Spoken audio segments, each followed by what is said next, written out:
And it looks like we're live.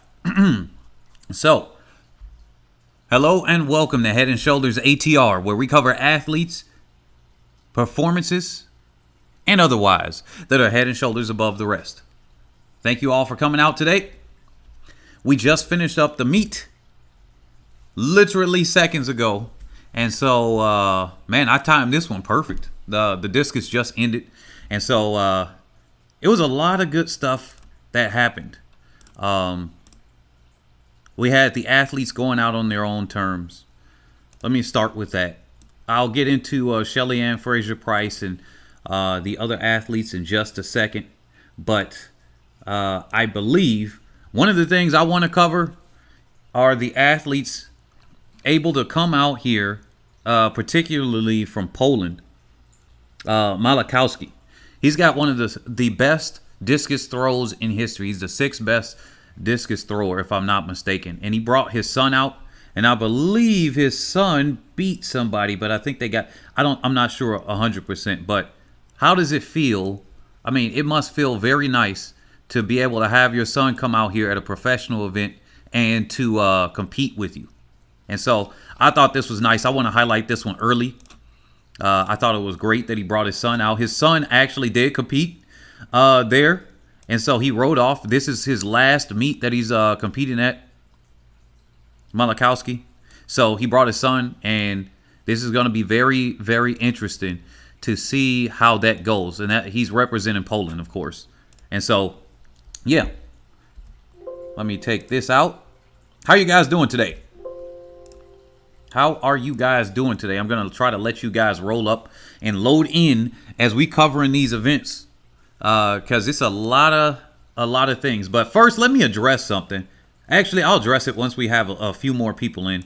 I guess my channel is expanding, so we're about to have a lot of people here in their feelings a little bit. I'm reaching a new audience. Oh, Eve, hey, you said you caught your first live. Welcome.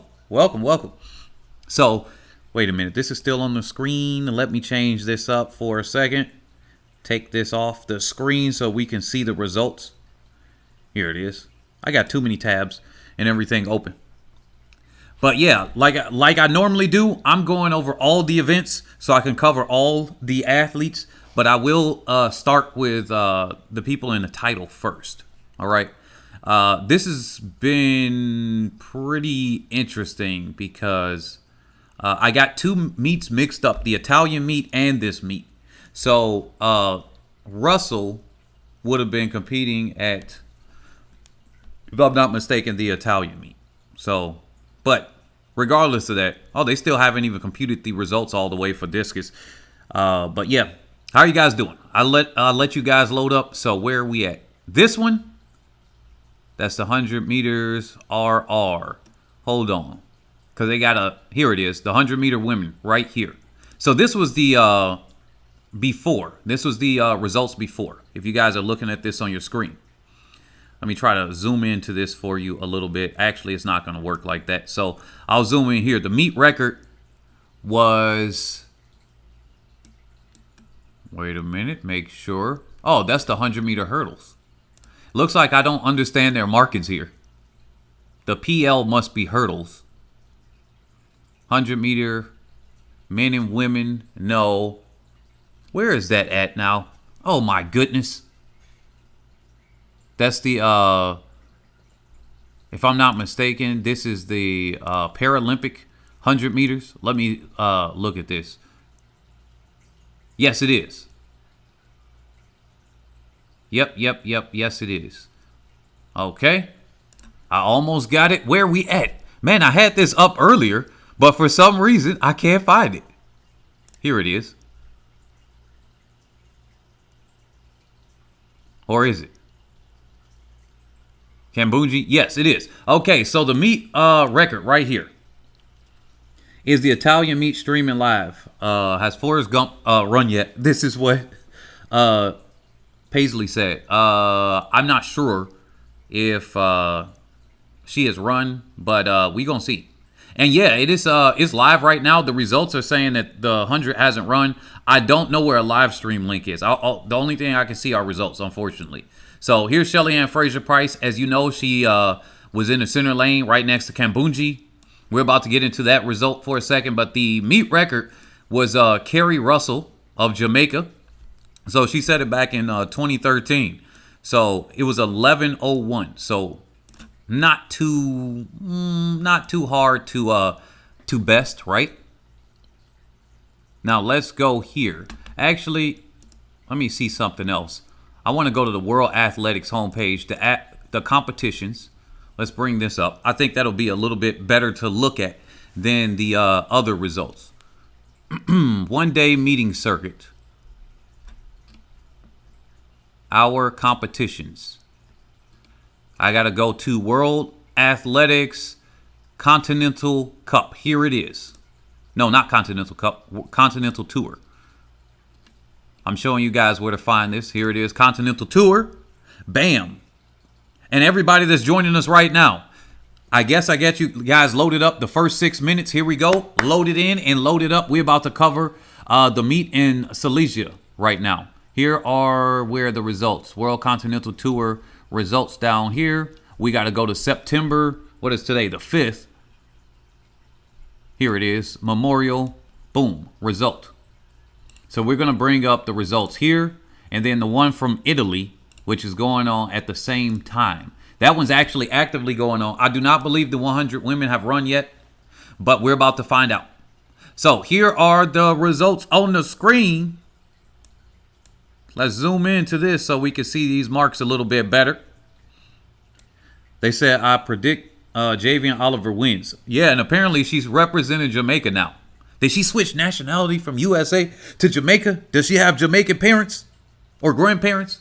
We'll find out on the next episode of Dragon Ball Z. But anyway, men's hammer. So we're starting with this. I guess this is the order in which it was. Fedek won with a 79.60. Nowicki. Oh, I should know how to pronounce his name. Was in second for Poland. Henriksen in third. Rinkler for the USA in fourth. All right. Now let me go down to the women's 100 very quickly, and then we're gonna go to other ones because I know a lot of you guys clicked this video for the 100. Here we go. Shelly-Ann Fraser-Pryce collecting a check. Let's see the results here. Nope, the 100 has not run yet. The women's 100 for the Italian meet, Brianna Williams, Javian Oliver, sha'carri Richardson has not run yet. So I'm covering the main meet right here, which is the gold meet. This was a bronze level meet. This one over here in Italy, it was a gold level meet, meaning higher paychecks, higher quality. I don't know if I want to use that word, but yeah, higher quality crowd as far as time-wise. So it's harder to qualify for it, basically. I'll put it that way. So it's pretty good here. Now, if you're just joining us, smash that like button and share with other people. Look, Shelly-Ann Fraser-Pryce. This was real interesting. Guess what happened? She got beat out the blocks by Mujinga Kambunji. Kambunji was the one that's on the screen. If you got a link to that one, drop it in the chat too, I guess. But we're going to focus on this one right here. So Shelly-Ann Fraser-Pryce, she did just what she needed to do. She got out late. I'm pretty sure on purpose. She was literally one of the last people out of the blocks. Guys, let's stay on topic here. We're covering this meet, not the Italian meet. That's going to be for a different. After we cover these, let's cover the athletes here. So Shelly-Ann Fraser-Pryce, a 10.81.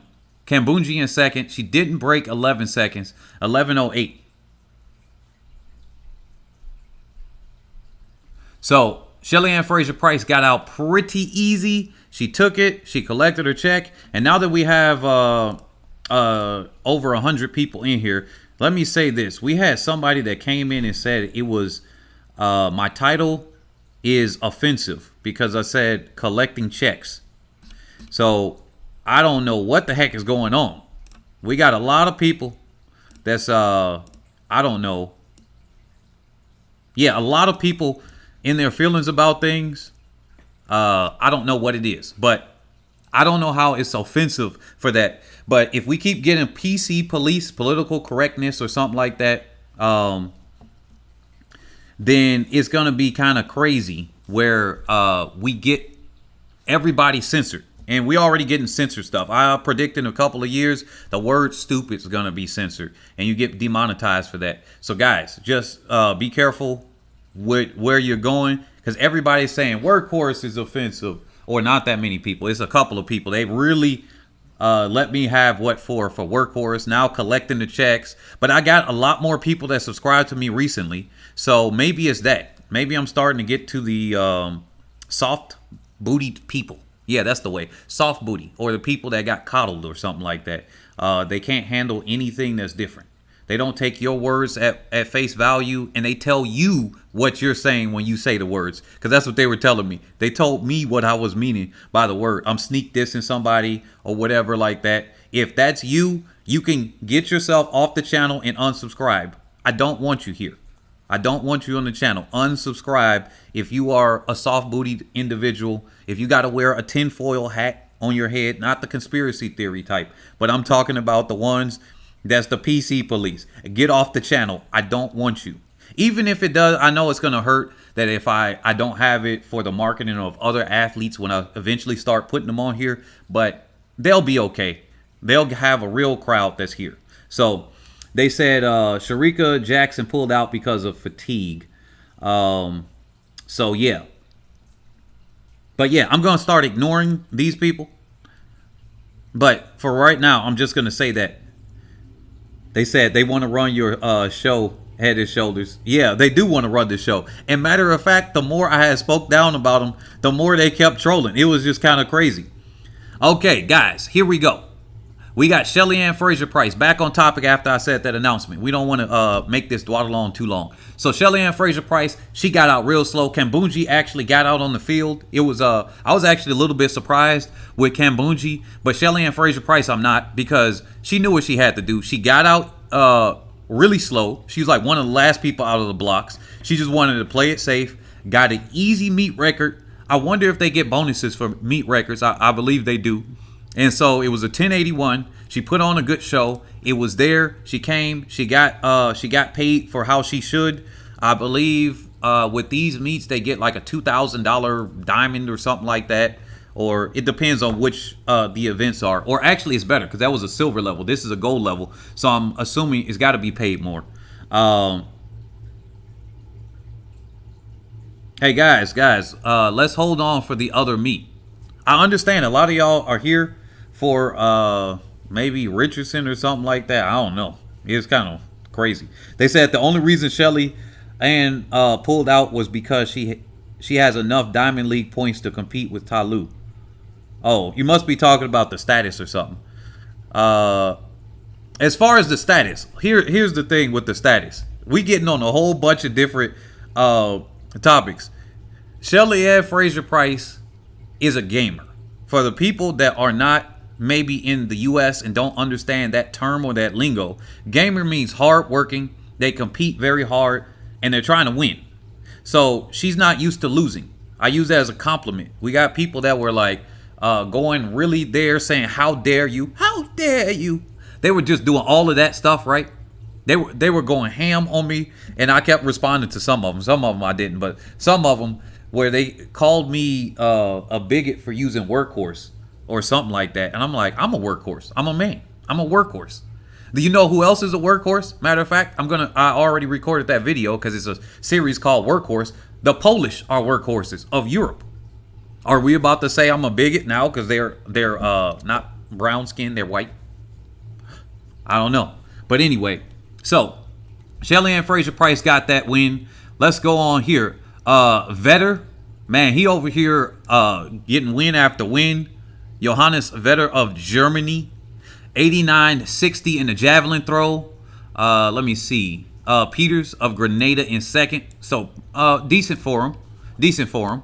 The men's discus. Remember, I told you Peter or Pieter Malachowski, this was his last professional event. He went off on top on his own terms instead of, you know, petering out on his career. Unfortunately, he got fourth, but still, he did pretty well at this meet. He's got one of the 6th best discus throws in the history of the sport. So instead of going down on his career is going bad and he's being forced out, he went out and he brought his son. And I showed you guys that picture earlier where he brought his son on there. Oh, and Jamaica got, remember the other day I said, only 2 days ago, Frederick actually came out and got 2nd at the Diamond League. You guys got to keep up with the Jamaican athletes here for the Jamaican contingency.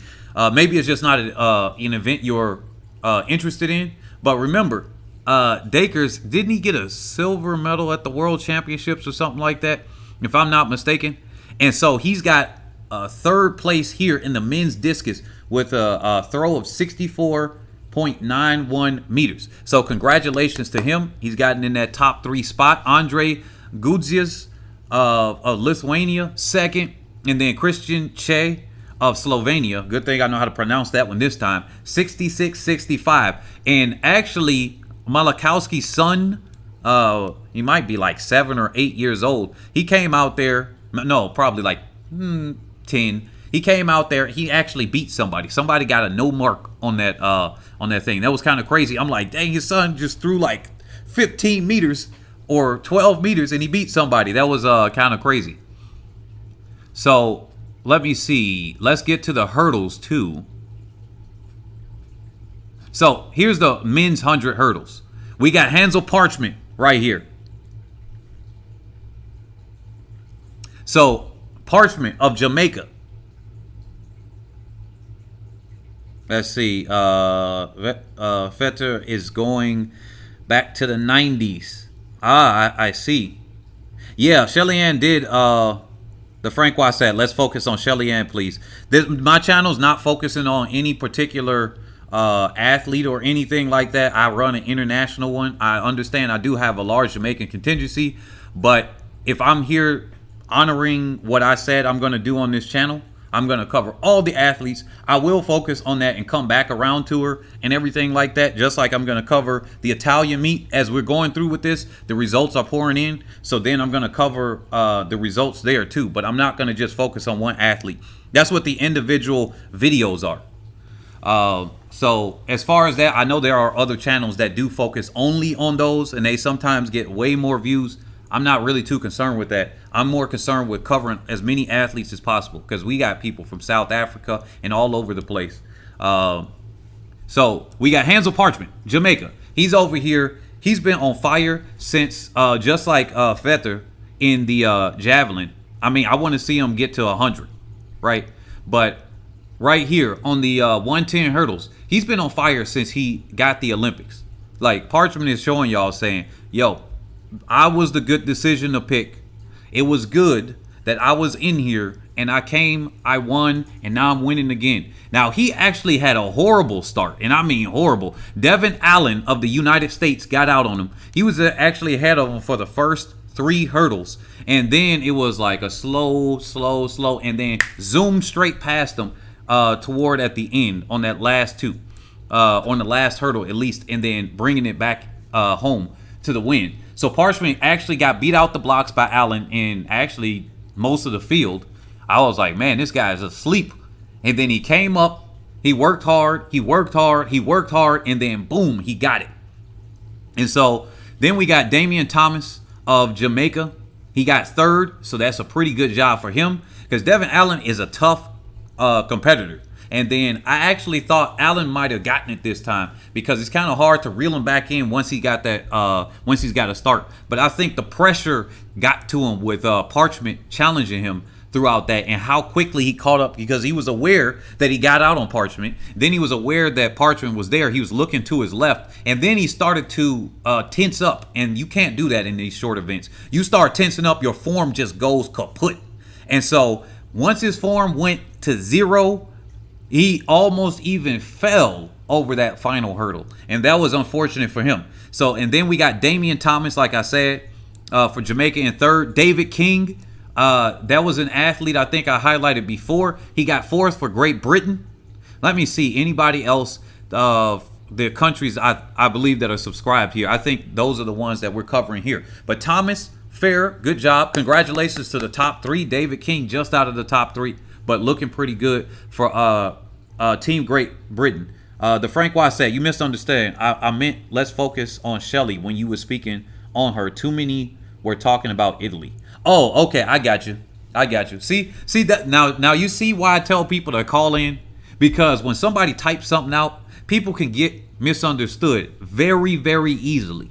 Very, very easily. And now, like I said, you see I wasn't angry at you, but you see how people react sometimes. They be getting so emotional. And you see how I thought the wrong thing. So that was my mistake. And you could have wrote the same exact sentence. I thought one way, and then you actually meant it a different way. That's what I said even about that last status. I meant it a different way, and other people were taking it a different way than I meant. So who is that on? Me or them? Actually, let me close this door. I forgot I got this door. People over here in this hotel are hearing me. Give me a second.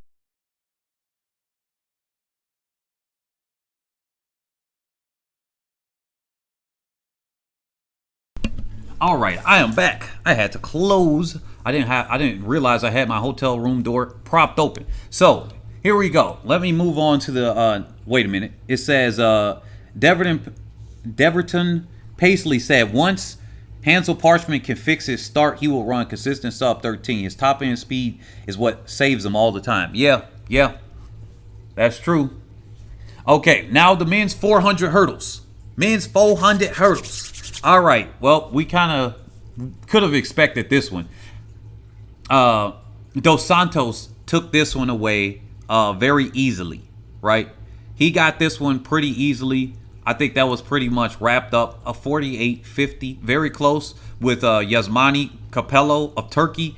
He's usually right there in the mix, but Dos Santos has been looking pretty good. I mean, he's the 3rd best hurdler this year, like literally on paper and consistently. If Benjamin and Varholm are not in the race, Dos Santos is going to be winning. I mean, it's very hard to beat him. And so Capello got 2nd for Turkey. Jahil Hyde. Actually, man, I just got distracted from this Telegram message. Jahil Hyde of Jamaica got 3rd. So congratulations to those top 3. And then Chris McAllister of Great Britain got 5th. So those are the athletes I want to highlight there.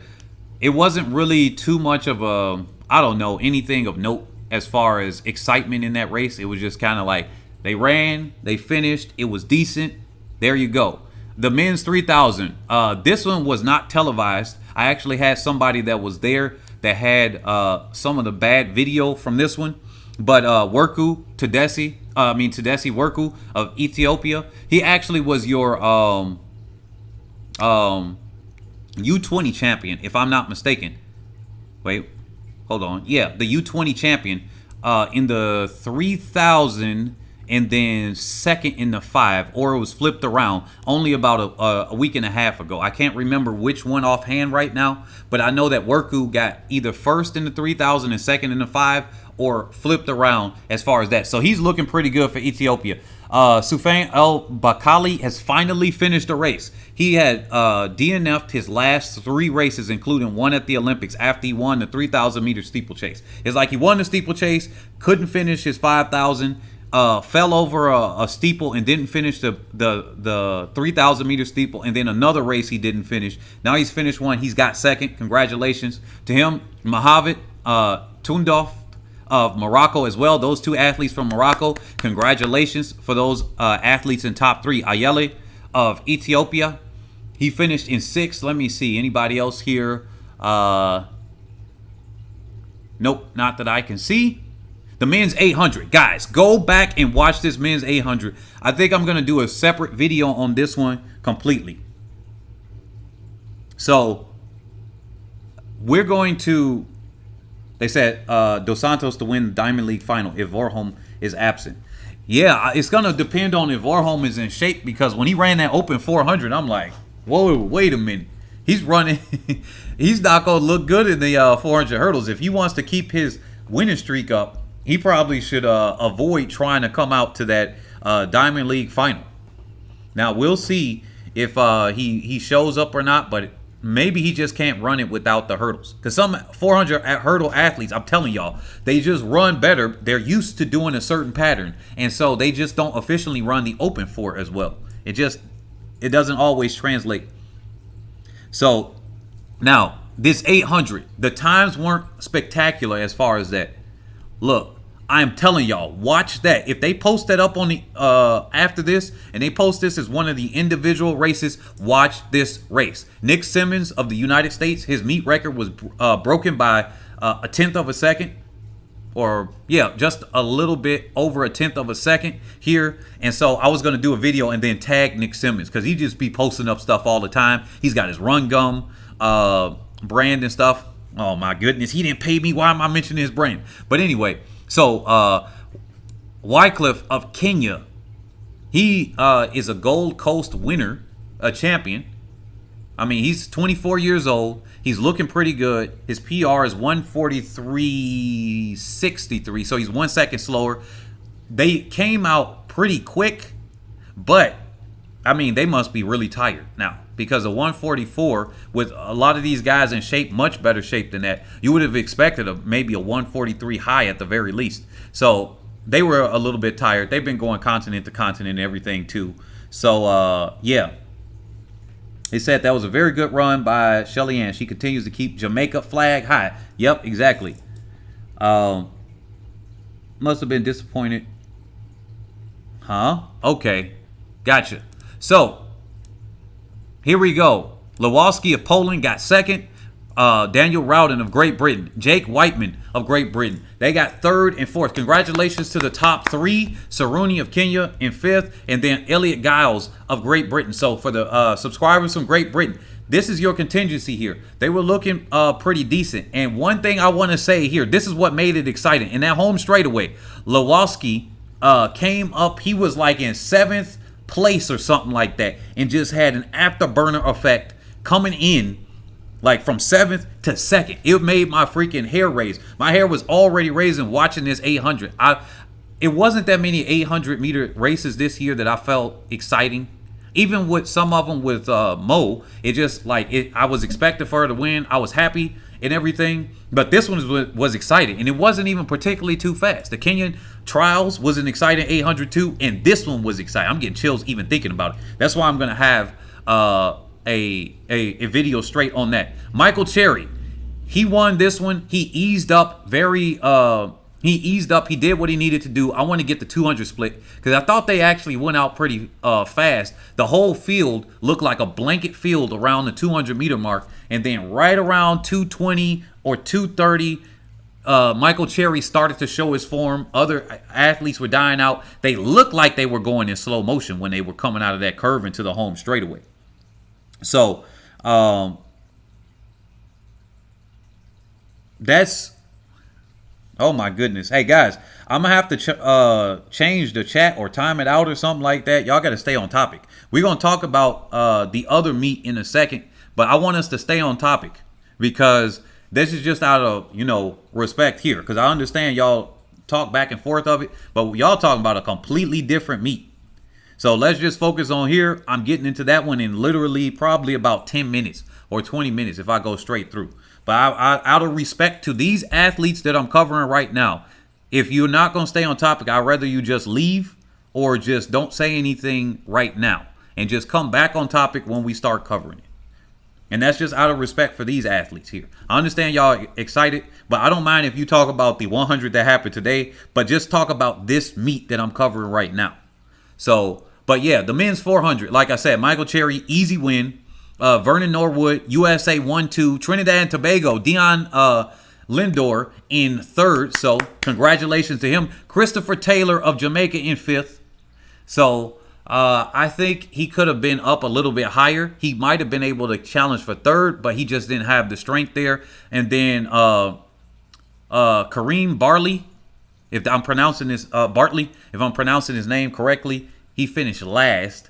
And matter of fact, I think the announcers, Tim Hutchins, he actually referred to that. They were kind of laughing. They were like, these professional athletes. And he was like, they're running 46. And he didn't mean it in like a really bad way, but he was like, wow, that's even more amazing that Warholm can run 45 in the 400 hurdles, and you got some athletes in the open 4 running 46 seconds.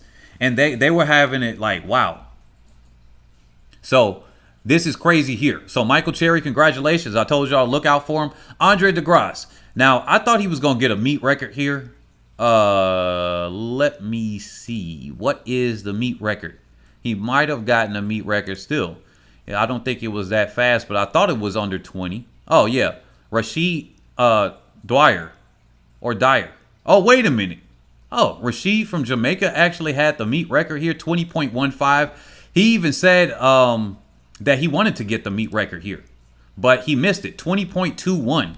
So I'm actually fairly surprised, but it was almost no tailwind. Who knows if the tailwind would have helped him, but it was, I think, a machine error. They got out to a start, then they had to reload it back up. Who knows? But Andre DeGrasse missed the meet record. It wasn't a spectacularly fast 200, but it was still fairly exciting. So 20.21, Andre DeGrasse. Jerome Blake in second from Canada. So Canada 1-2. Filippo Tortu of Italy in third. Nobody broke 20 seconds, unfortunately. Congratulations to the top 3. Great Britain's Nathaniel Mitchell Blake finished in 7th. So he wasn't looking too hot there. Let's see. Women's hammer. Natasha Maslava finished in the lead with the win. Capron and then Flodoro second and third. Let's see here. The men's hammer, I covered that one already. Wait a minute. I think there was something else that I wanted to cover here. Oh, yeah, I forgot. The women's 100 hurdles.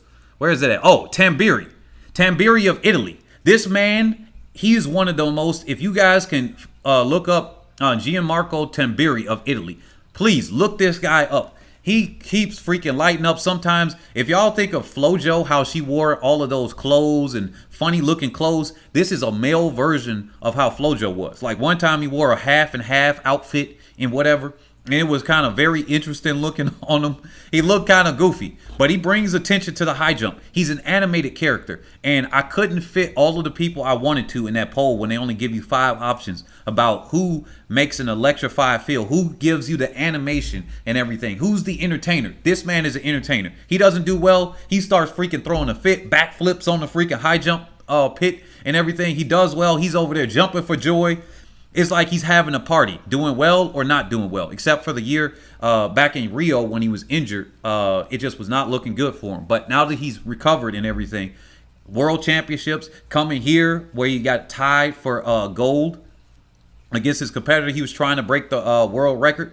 Man, Tambiri is a freaking beast when it comes to entertainment. So 230 as far as 2.3 meters. With a winning mark. He was trying to go for the meet record, trying to wipe away his competitor from Bahrain away.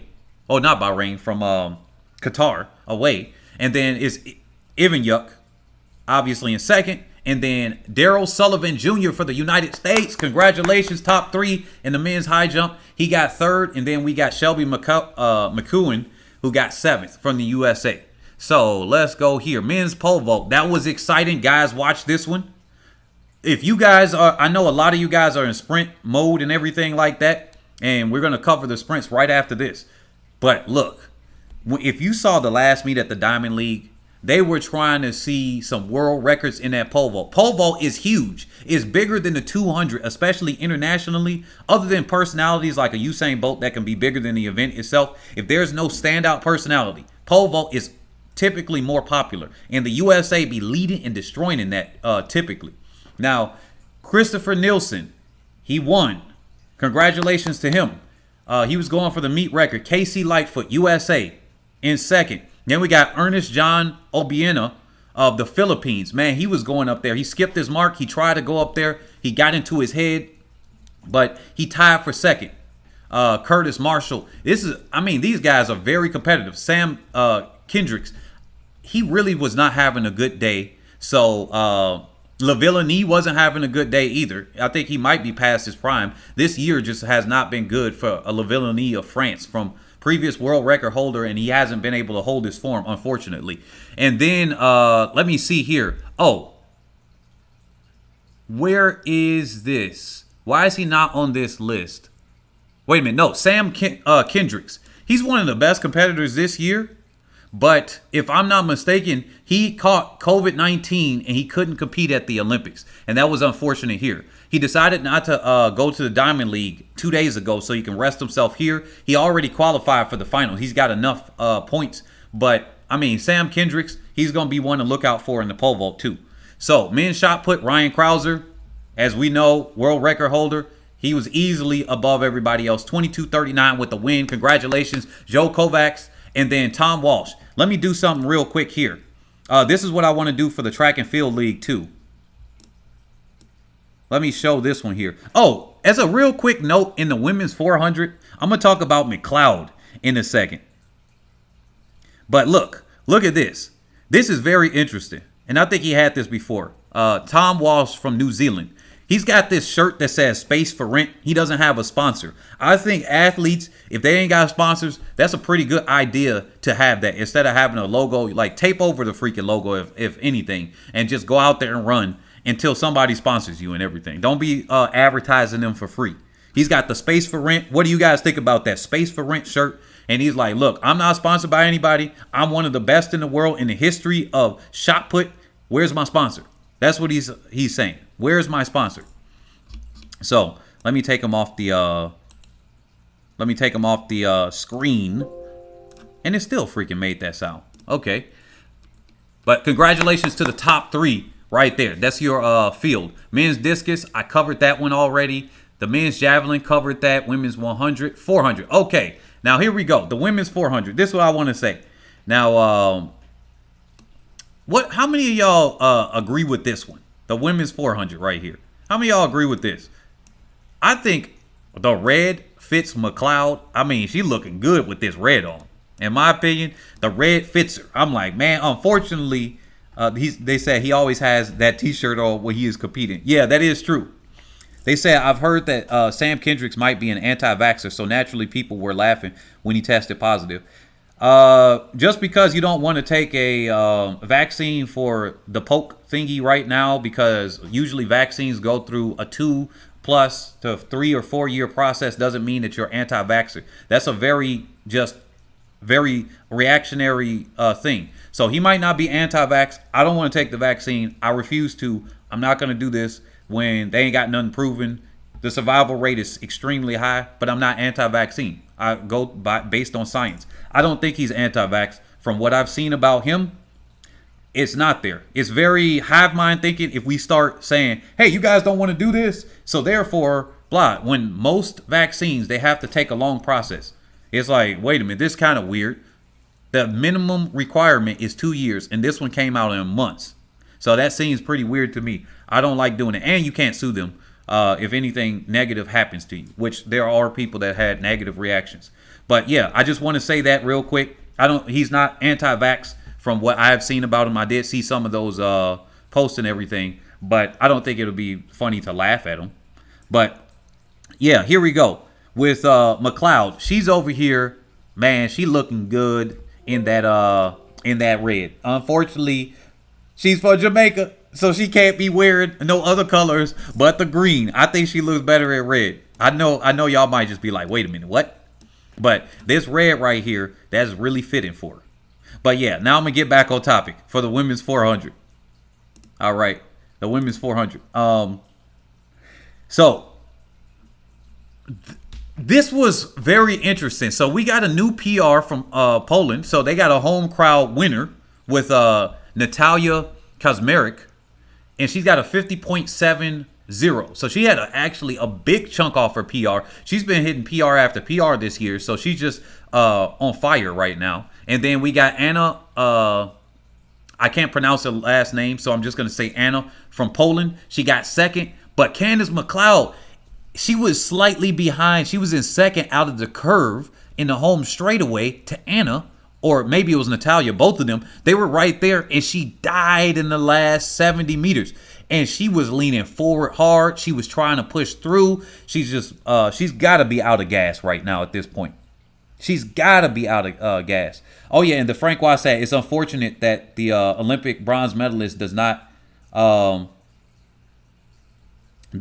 have a sponsor. Exactly, yeah. Bronze in the Olympics. I think he's got a bronze at the World Championships, too. So it's kind of crazy that you don't have a sponsor. But that's how it works sometimes, especially in the throws. They don't be getting that much money at all. That's why they have specific events for them so that they can get money now. But yeah, as far as that, Candace McLeod, she was dying hard. It is crazy as all get out. So she was not looking good. And then we got Russell. She finished 5th for Jamaica. McGregor also finished in 6th. I think that this was a very interesting result. I did not expect this to come away. Now, if Candace McLeod, I would have gotten her at 2nd place in general, or at least closer. But when she died, it was looking ugly. I mean, I'm like, wow. And she was falling over. But so, congratulations to the top 3 once again. There you go. And then you said you took the vaccine yesterday. You half dead. That's funny. The women's 1,000. Okay, this is very interesting. He said, get well soon, Ferdinand said. Will there be a day 2 for the World Athletics Continental Gold Cup? What do you mean by day 2? Devon and Paisley. Now, here we go. Women's. Oh, wait a minute. Day 2 Continental Gold Cup. Wait a minute. Is this a Gold Cup? I don't think this is a Gold Cup. Hold on. No, this is the Continental Tour. I think that's what I'm like. I don't think the Gold Cup is going on right now. But yeah, here we go. Women's 1,000. I'm going to go through this one a little bit quickly. Jim Ariki set a meet record, 2:35.47. Congratulations to that meet record for Jim Ariki for Great Britain. This is a very interesting field. She's a 1,500 runner. She runs the 800. This is a pretty good event for her. Then Ethiopia, Mashesha came in 2nd. Then we got Danny Jones or Danielle Jones. She goes by Danny a lot of times for the USA. Got 3rd. Congratulations to the top 3. Then we got a 18-year-old Tigest Girma that finished in 6th. 2:37.18. Congratulations. Oh, wait a minute. No, she's not 18 years old. Girma is not 18. It is Era Fian that is 18 right here. And she got 9th for Ethiopia. Congratulations to her. 2:39.08. So yeah, there we go. The women's 100 hurdles. They say I got the vaccine early because my immediate family worked in the medical field. Thunderjuice said, yeah, I got so many people that are seeing things differently. But of course, when you got a media complex in a certain way, they are going to just give you one direction. It's funny. When you get overwhelming stuff in one direction, sometimes that ain't even the correct thing. Women's 100 hurdles. Toby Amosan finally, this motherfricker finally got a win. I'm like, wait a minute. Come on. She's got when you ain't got the other competition in, can you get a win? I'm sorry for you all in Jamaica. What you wanted Megan Tapper to get this one, but I got here go a personal one right here. Like, look, this is a personal one. Finally, I got somebody. They've been cheating her. They've been tripping her up. Nigerian Federation been saying you guys can't. They've been having to fight and do all of that drama and stress. Who knows how much that's distracting them. We talk about the S word on here or the R word on here a lot, and she be saying she be going through stuff. Man, the Nigerian Federation be putting their athletes through a whole bunch. Toby Amosan finally got a freaking win. I am satisfied with this. So Amosan, congratulations. If I had a sound effect, I would give it to you. With the wind here, and let me see something real quick. Let me see if I could do this. Oh, darn it. I don't got the crowd clapping right here on that screenshot. But congratulations to you. Megan Tapper, as always. She's the entertainer. She's a quick runner. Very short, diminutive, but powerful. Megan Tapper got 2nd for Jamaica.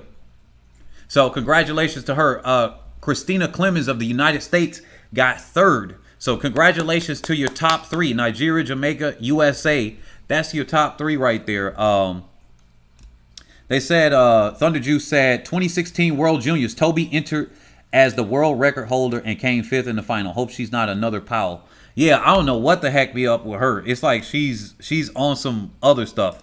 D'Angelo, no, we're not about to start talking about that until we get to it. We get into it in just a moment. We almost finished with all the events. I think I got 3 more events, then we moving on to the Italian meet. So hold on, hold your horses, man. Pump the brakes on that one. So Amasan will be grateful for the restart. Her start was poor. Oh yeah, she got dusted by Tapper. Tapper got out on her. I always want to say Tapper was tap dancing. It just goes with the name. I'm just like, what the heck? Women's javelin. Let me cover this, and then I'm gonna go to the running event. So women's javelin. Here's your first place, Maria of Poland. Congratulations. She got a 61.77. That's good. A Polish athlete, hometown advantage. I'm telling you, the Polish athletes are workhorses. They so much of a workhorse that many of their athletes get injured, like permanent body damage injury. Like you think Jamaicans, when you have the champs and everything and how your camps are, and you get athletes that get injured, Poland is equivalent to that for Europe. Like these athletes be coming away. I think they did a documentary of them. Maybe it was the Netherlands or the as well. It's either Poland or the Netherlands. But the Netherlands and Poland are the workhorses over here. Where the people at that's saying, oh, it's so offensive? Because I am going to be posting up that I already got a series called Workhorses, and they're part of that. So they just want to. Let me do it here. I got 300 plus people here. Can y'all smash the like button? Let's get this up to at least 100 likes. But there's a lot of people that look to be offended. When you look to be offended, everything you read, and we covered that earlier here. I had misinterpreted what somebody wrote in the comment section. I wasn't offended, but I did say a comment here. Now, see, this is why we need to hear somebody's voice, because you can read something in your own thoughts, your own bias, and your own perspective, and then you come to the conclusion that somebody is saying something that they didn't. Instead of taking them at their face value, you tell them what they're saying versus listening to what they're saying and seeing if they're lying, right? So that's something I want to say here, because people were saying, you sneak this in Sharika Jackson by saying workhorse in the title. Other people said, how dare you use workhorse in that title? And I'm just like, wait a minute, what are y'all smoking? Like, what are you smoking? All right, cool. So if you want to, and then that's because some of the new subscribers think I am a European or something like that instead of African descendant. I don't know what it is, but hey, you think just because of my voice, I guess, to you, whatever. Anyway, women's javelin. Maria first for Poland. Maggie Malone of the United States. All right, there we go. Hometown or home nation. And then Kelsey Lee Barber of Australia. I know we got our Australian subscribers here. I know y'all happy. They got the top 3. Congratulations to you all, ladies. Here we go. Let's go to our last 3 events. Women's shot put. We got Ariel Domo of Portugal with the win with the 19.32 meter put. Maggie Ewan. Maggie, congratulations to you for the USA. I'll be following Maggie. So this is good for her. I would have liked to see her win. It was right there, but hey, congratulations to you. Fanny Roos of Sweden, she got 3rd. And then congratulations, ladies, to the top 3. And then Chase Ely, United States, got in 4th. Then we got the women's high jump. I'm going to blast through these and then go to the events that we're going to be looking for in a second. Then we got Alina, I can't say her last name, of Italy, with a 1.96 meter jump. Arena of Ukraine, 1.94 in second. Then we got Kamila Luswinko of Poland, and she got a 1.91. She actually tied up with Yulia of Ukraine, but because of the count back on how they did their marks and where they entered and everything, Kamila actually got the 3rd. So congratulations to you ladies with the top 3. They said, don't black people consider themselves workhorses to each other? Snuggles 668, and then Dina Lee said, no, we don't. Rosemarie McGregor, hi, what's the result for the women's 100 race? Well, Shelly-Ann Fraser-Pryce won this one. We're about to get to the Italian meet in a second. So in just a moment, this is the last event we got to cover for this one. Yep, this is the last event for the Continental Gold Tour, and then we're moving on to Italy. That should give enough. That should have given enough time for them to finish the meet, because we were part way through, or at least enough events. So here's the women's 400 hurdles. Victoria of Ukraine won this one. I was actually surprised. I am surprised by this result. Today's meet has been surprising me. It's been crazy. They said, which race did Shelly-Ann run today? So let me finish this one first. So Victoria of Ukraine surprised me, and then Kara, Nina Haley, or sometimes or Kara, she sometimes goes by Ninya Haley. Is that I don't know how to pronounce that with the double N, because with different countries, it's a different pronunciation. It depends on where she descended from. And people keep yelling both ways, upside down and sideways. So with that one being said, Haley of the United States got in second. Anna Rizhikova of Ukraine got third. Congratulations to you ladies with the top three.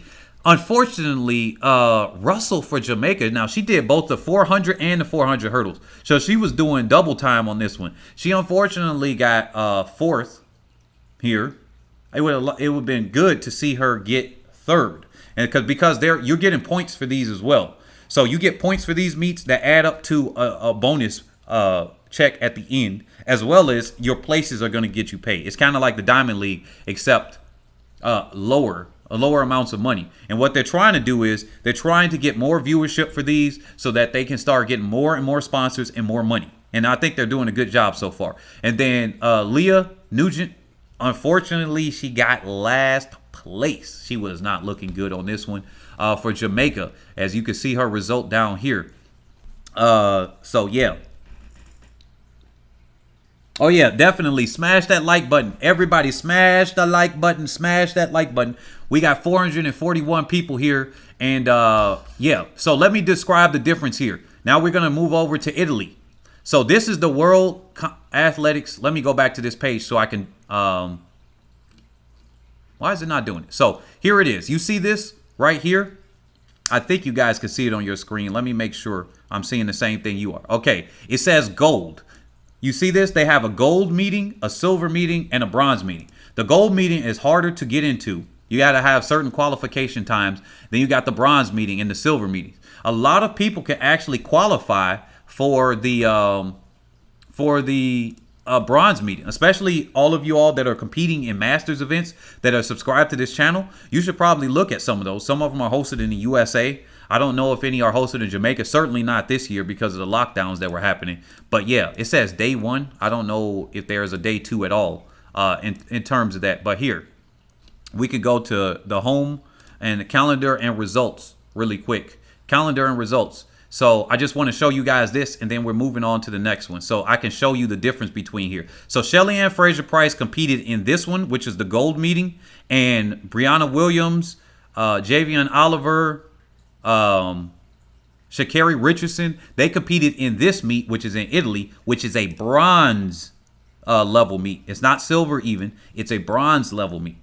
Now, so this is a good meet for Richardson to go into as she's humbling herself and everything, because, hey, look, if you ain't having a good season, it's better to sign up for a little bit less competition-wise and to go out there and just try to perform and get yourself international competition. Get used to the jet lag and do all of that stuff. That is why I'm glad that we have multiple levels. It doesn't have to just be Diamond League, because Diamond League, as we saw, she was in over her head at the Diamond League, right? And then Brianna Williams was a little bit in over her head too.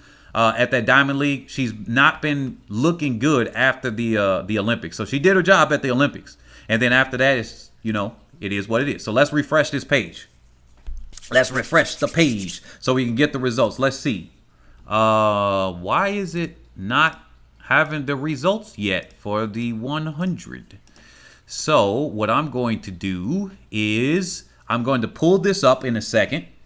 They said I'm not a crush test dummy. Vaccine can wait. I know, a crash test dummy. Ferdinand, I agree with you. Them vaxes can wait. The poke can wait. So here we go. Let me cover these events. It looks like, here we go. This is the one in Italy. So I think I'm zoomed in. Can you guys see the screen good enough? I zoomed in a little bit more. So here we go. We got Will London. He came through for the USA. He finished second at the Diamond League this last one 2 days ago. He came back to this one. He said, I'm going to the bronze level event. I'm getting my, I think it's 1,000 to win or something like that. So he said, hey, look, I'm already in Europe. I'm going to go over just another country, get my check. There we go. Will London came out. He came and conquered 45-22. Congratulations to him. For the United States, we got Eduardo Scotti of Italy in second, and then we got Luka Jane. I'm gonna call him Janzik of Slovenia in third. Congratulations to the top three. Then we got Aldrich Bailey Jr. unfortunately finishing in seventh. But hey, look, you made it to this meet. That's still pretty good job. And then Rasheem McDonald of Jamaica finishing in last in eighth with a 46-32. So fair, I didn't get to see this one, so I don't have too much commentary. I didn't see the results here. Stephanie-Ann McPherson, all right, she came through with a win, a decent time of 50.78. So she's still showing fair enough time, right? So she won in the women's 400. Congratulations to McPherson. She over here, where is she at? Let me put my picture of McPherson over here, cause she be coming in.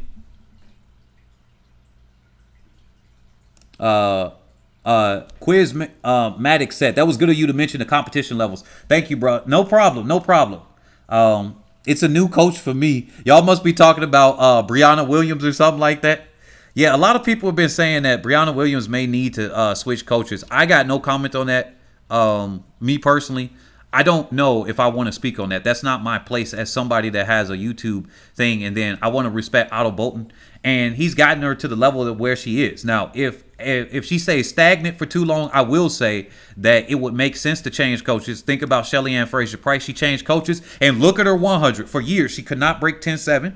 She could definitely not break 22. And now at an older age, just imagine has she gotten some type of change coach early. So, yeah, maybe if it goes on too long, maybe another world championships or two, then maybe she wants to consider doing that. Or it's just going to take some time to do a breakthrough.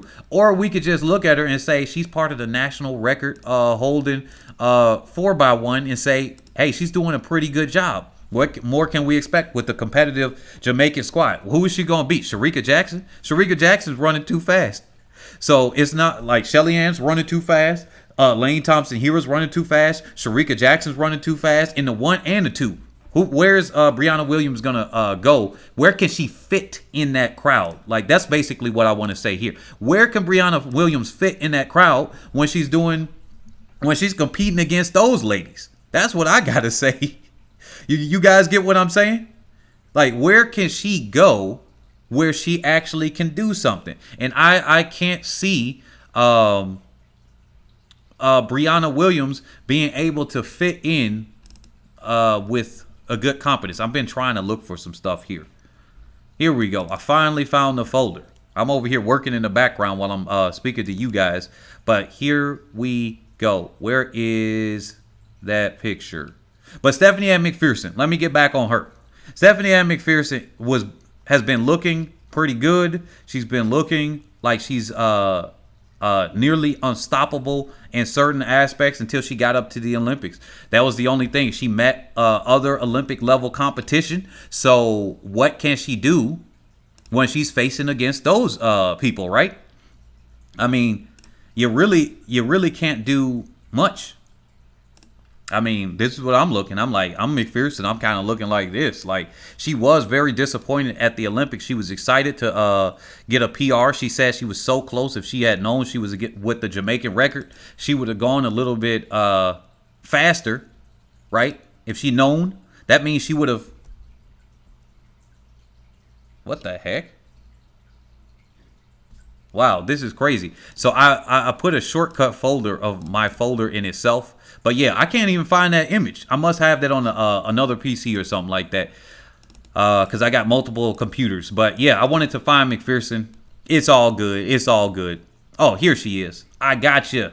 I got you, McPherson. Here you go. So here she is. She's looking tough. She's coming through. She got that. They said Brianna is 19 years old. Wait a minute. If she was fit in USA team, she would be there. Wait a minute. Wait. Who y'all talking about? Who was fit? Remember what happened to Bolt in 2017 when he witnessed the death of one of his friends? It was his worst season as a professional athlete. She can fit on Team USA. I don't know her best friend. I didn't know her best friend died. That will definitely get her mentally. Oh, you're talking about Brianna Williams. Yeah, Brianna Williams said something about somebody passing away close to her. And so, yeah. But McPherson, she over here, like I said, she's got the fierceness with her. And I think McPherson actually had somebody, but she said it was a year ago. I know McPherson said somebody. And then Brianna Williams said somebody passed away. It was both of them, actually. They said Brianna ran the best first leg in the final. She is in good place, peaks and valleys. Yeah. So it just happens. It's, postseason stuff. They don't always perform. But let me move on. So Stephanie-Ann McPherson of Jamaica won 50.78. I don't know if that's a meet record because I don't have the sheets here, unfortunately. For the bronze level events, they don't cover it as well as the gold. And you see how they're doing it. So this is how they used to do all the events. It was very hard to find them. And then Paulina Miller, obviously, she can't compete officially for Russia. But there you go. In second. And then Junelle Brumfield for Jamaica. She finished third. So congratulations to the ladies in the top three. Kanera Hayes and Kaylin Whitney, United States, fourth and fifth. Man, Hayes, I would have liked you to break it to that top three. I really know you got the ability to do it. Unfortunately, you did not today. It wasn't your day. So I didn't get to see the live race. So I don't know if you died. I don't know what happened. I don't know how this happened, whether it was pulling away or anything. But I do have the results here. Unfortunately, you don't have it. They said, big up Deverden. Yep, same one. Her grandmother died, and they didn't tell her until after the Olympics. Brianna Williams' grandmother died. Jermaine Forrester said, oh, okay, I get you. Would turn her into a superstar.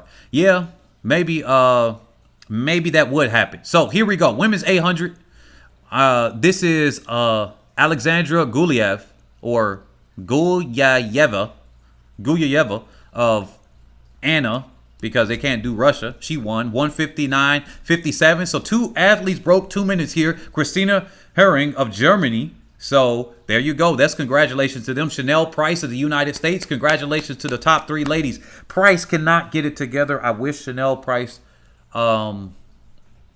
I think she might have one more Olympics in her. She's been facing injury. She's an excellent pace setter. She's set some world record attempts and world records in earnest for the women's 5,000, if I'm not mistaken, for the women's 1,500, the mile, and everything. And she's a great 800 athlete. She just cannot get it together. She did not make the team this year. But I love watching Chanel Price. She comes out, and she, for the USA, is one tough competitor. Just unfortunate that she has the USA women are actually competitive in the 800, and it's kind of tough when you got competitors. There's no relay. I wish they had a distance relay so that somebody that can't make it in the 800, just like in the 100 and 200, you got a chance to make it through. I wish they had a 4x8. I really do. So that 1,500 and 800 athletes that may not be good enough to get the top three can still participate and compete. And the 4x8 would still be good enough and competitive enough that it could be entertaining. But there we go. The women's 100 hurdles. Looks like Cindy Simber of Great Britain won and took away with that one. And this was into a negative 0.8 headwind. Wait a minute. Wait just a second. Wait just a second. Let me see the results here for the meet here in Poland. Wait a minute. Is this the case? Let's go back to Poland. Did they run much faster? Or am I thinking of something different? Why is it not letting me go back? That's a very interesting picture. Shelly-Ann Fraser-Pryce right there. Wait a minute. Let me go to the 100 hurdles for the women, because I could have sworn. Wait a minute. Am I thinking that? That's what I thought. Okay, cool. So this is a plus point here, a point something here. Nah, they still would have. I think been a little bit slower than that. It would have been competitive and maybe with a different field. But Cindy Simber, Great Britain, 1301. Peyton Chadwick of the United States got in second. Talia Brooks, congratulations to you. You got third. It's like USA just got second, third, fourth, fifth. Gabby Cunningham, and then Tajirika Robinson. Congratulations to the top 3 ladies, but the USA over there just rounding out the rest of the field. Then we got the 2 Italians, Carrero and then Camachi or Carmassi of Italy. Women's long jump. They say you remove the mixed 4x4 relay and replace it with a 4x8. Oh yeah, when is Christmas? It's Cindy Simber. What? I don't get it. Winning Christmas? Oh, winning Christmas. It's Cindy Simber. Oh, I get it. It's a joke on her name. Okay, so Marina of Ukraine got that. Natasha in second of Bulgaria, and then Milica of Serbia got third. Congratulations to the women in the long jump, top 3. Then Talia Brooks, so she competed in the hurdles and in the long jump. She got 5th. And then, why did they got her twice? Wait, what? Do y'all see this right here?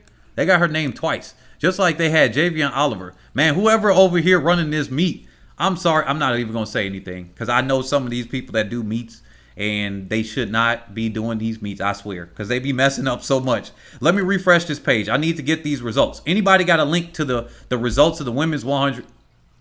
I know some people out here, they're impatient. They're like, wait a minute, what's going on? Okay, where are we at? Let me go to Stat Zone real quick. Because for whatever reason, they don't have that. Let me pull this up. Let me blank this page out real quick. Let's put up this picture of Usain Bolt. Or actually, better yet, I'm going to put up this picture right here. We're going to put the black pie right here. Black pie. We're going to put this on the background. Let me look up these results real quick. All right?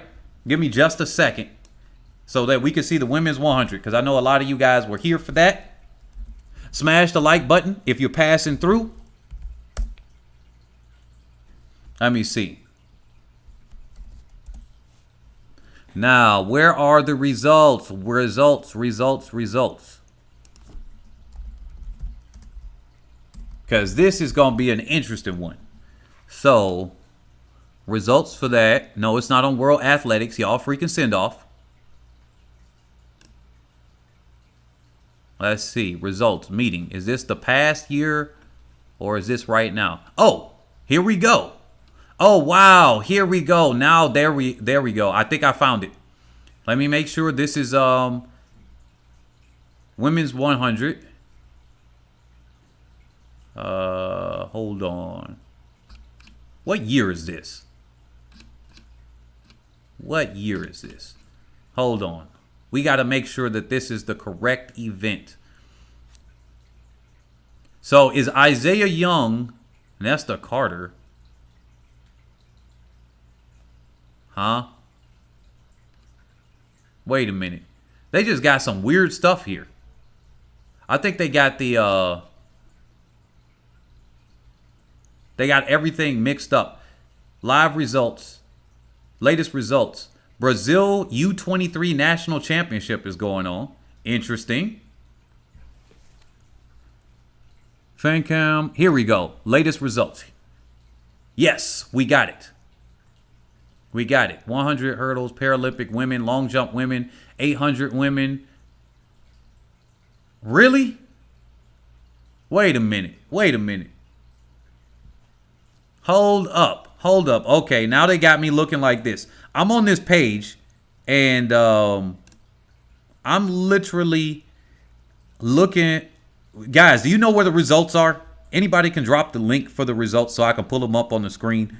Because they got all the events except for the women's 100. They got every other event. They got every other event results here except for the women's 100. Like, what the heck is going on here?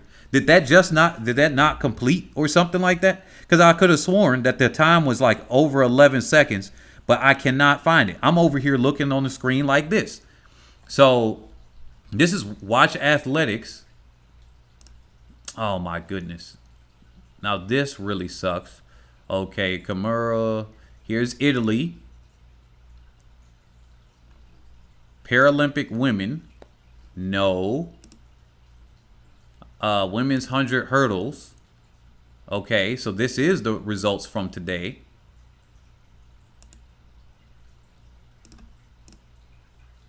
Why is it not? I have this website up here, but I don't see the results. Oh, let me go to the women's 100. Men, 100, 100 women. 100 women. Entry list. This is just the entry list. Let's go to home. Start list. No, results list. Here we go. I found it, I think. What? 100 men. Oh, it looks like Michael Norman set a meet record. 100 women. Okay, I found it. I found it. Aha, I found it. All right, I got you. Here we go. Let me get this up. The link's above, they said. They deleted. See, I don't know what it is, but when you guys are dropping links, they delete your message on my side. I don't know what it is. I don't know. I don't have a filter on either. I literally have it purposely where the filter's off. But let me take this off the screen. So now I'm not looking like that anymore. Here we go. Results. This is going to be real small, so let me zoom this in. Let's zoom this in. So they made this one really hard and very hard to see. So let's just go to the women's 100. And then we're going to cover Michael Norman in a second. But here we go.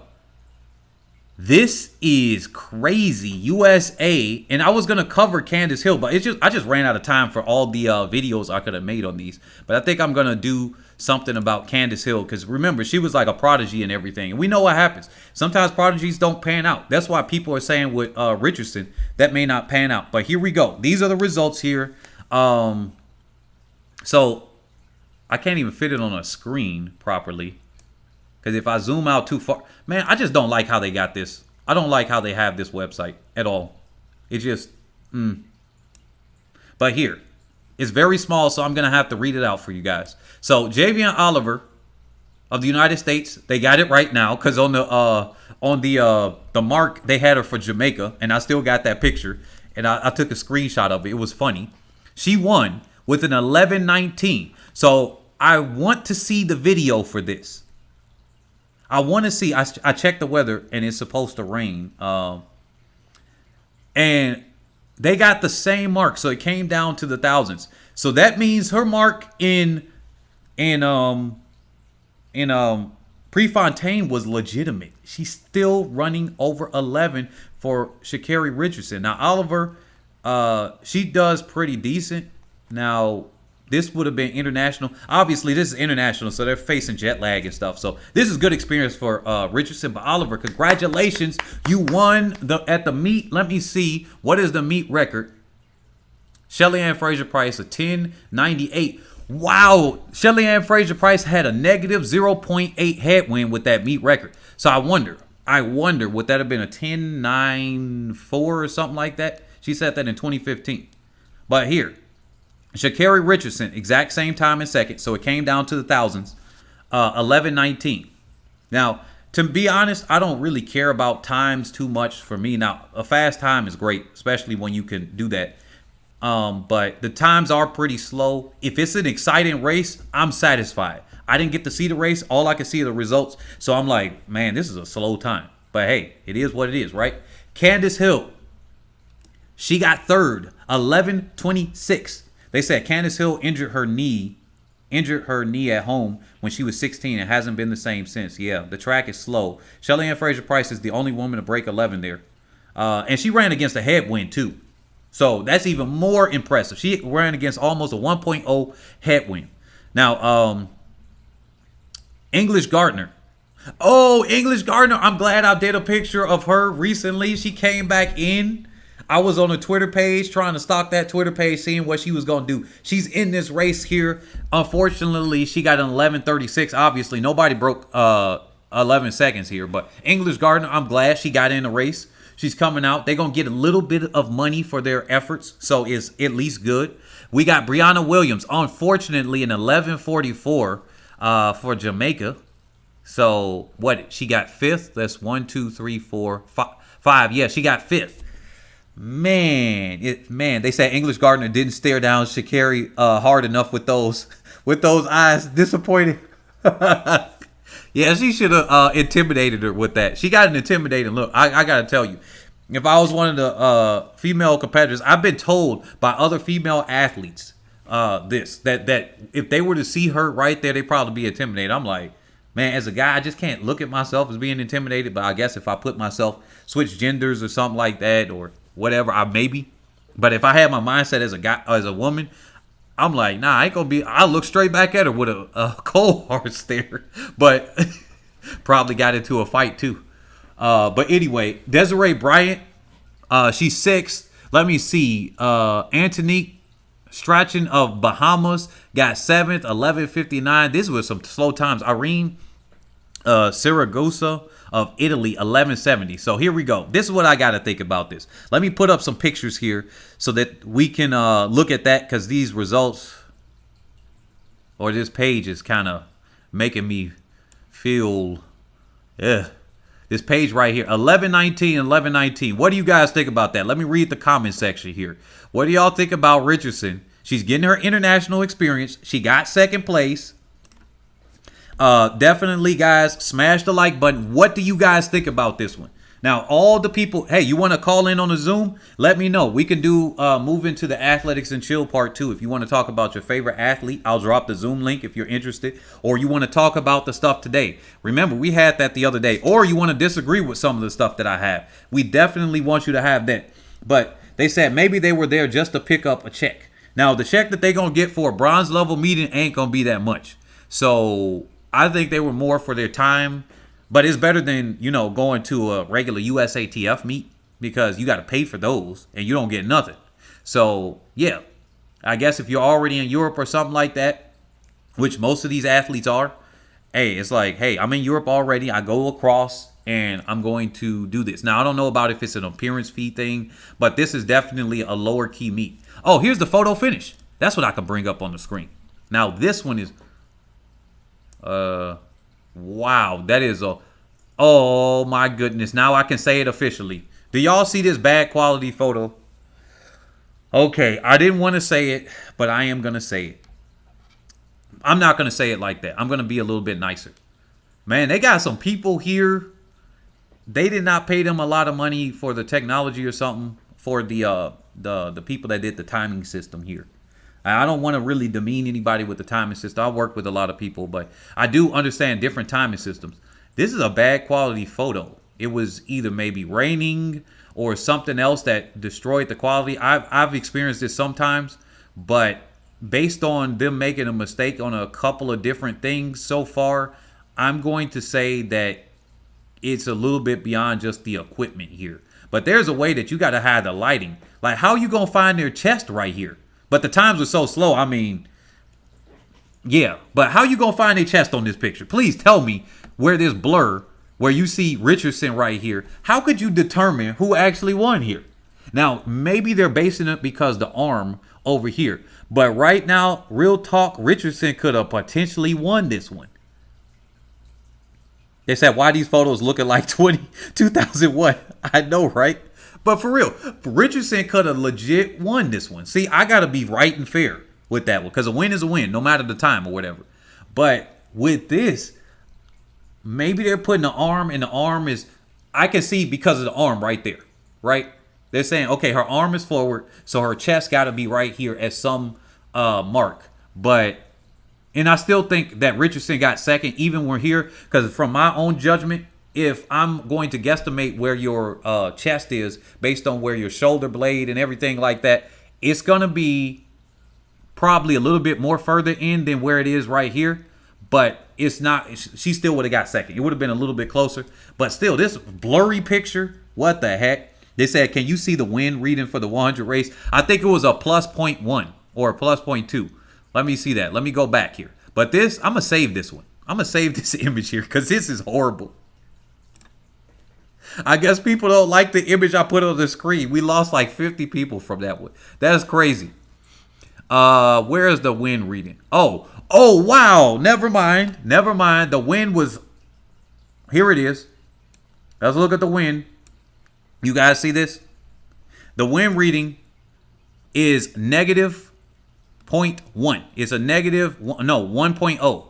Why is it not showing on the screen? Gosh dang it.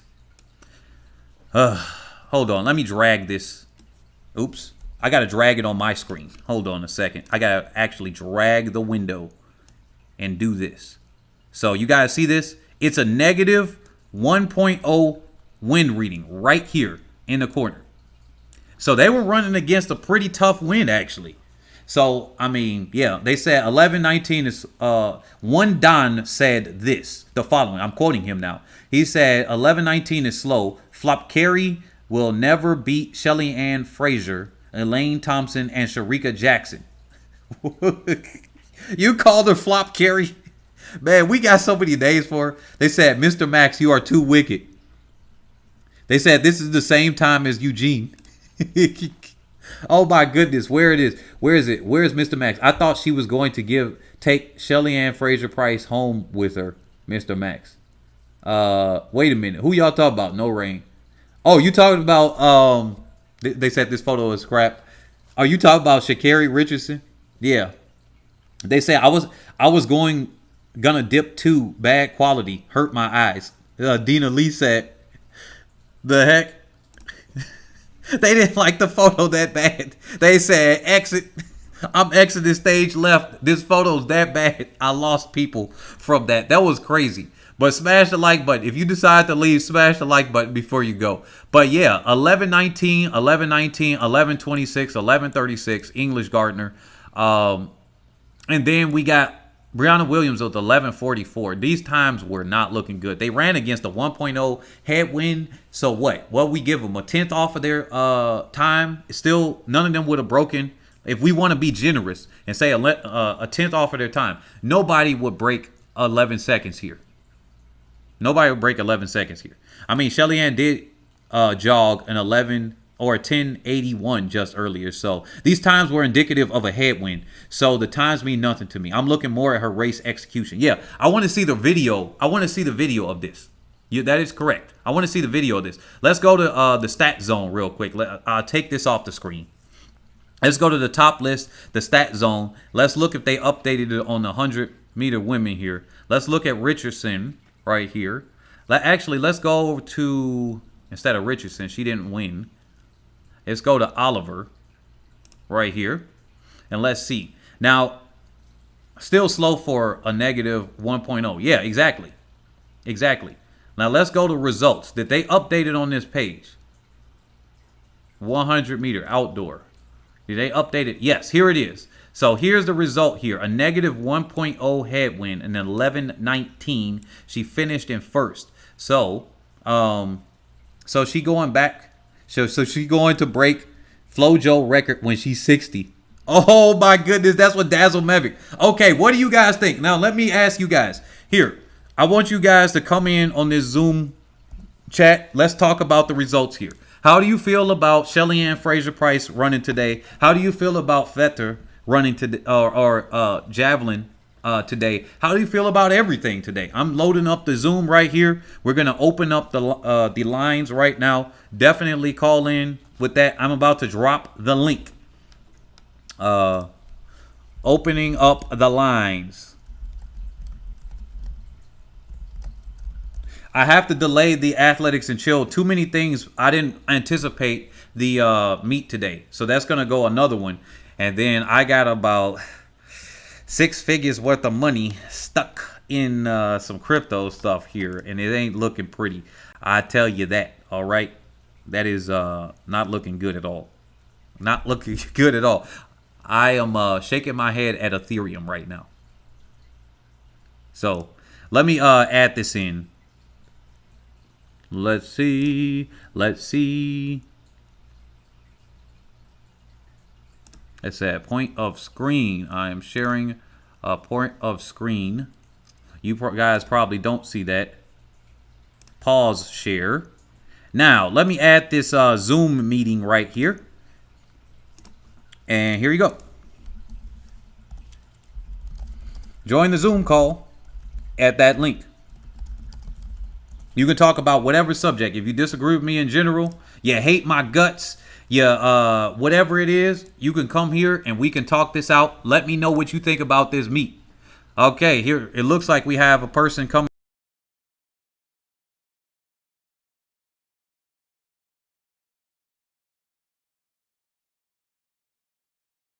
Don't need to share the video. All right. So it's just going to be audio only, because you say your name and where you are calling in from. Okay, so this is Jermaine Forrester, Jermaine Cookinson, Jamaica. Hey, Forrester, Jermaine, how's it going? Yeah, I'm here. All right. What do you want to talk about? What's on your mind?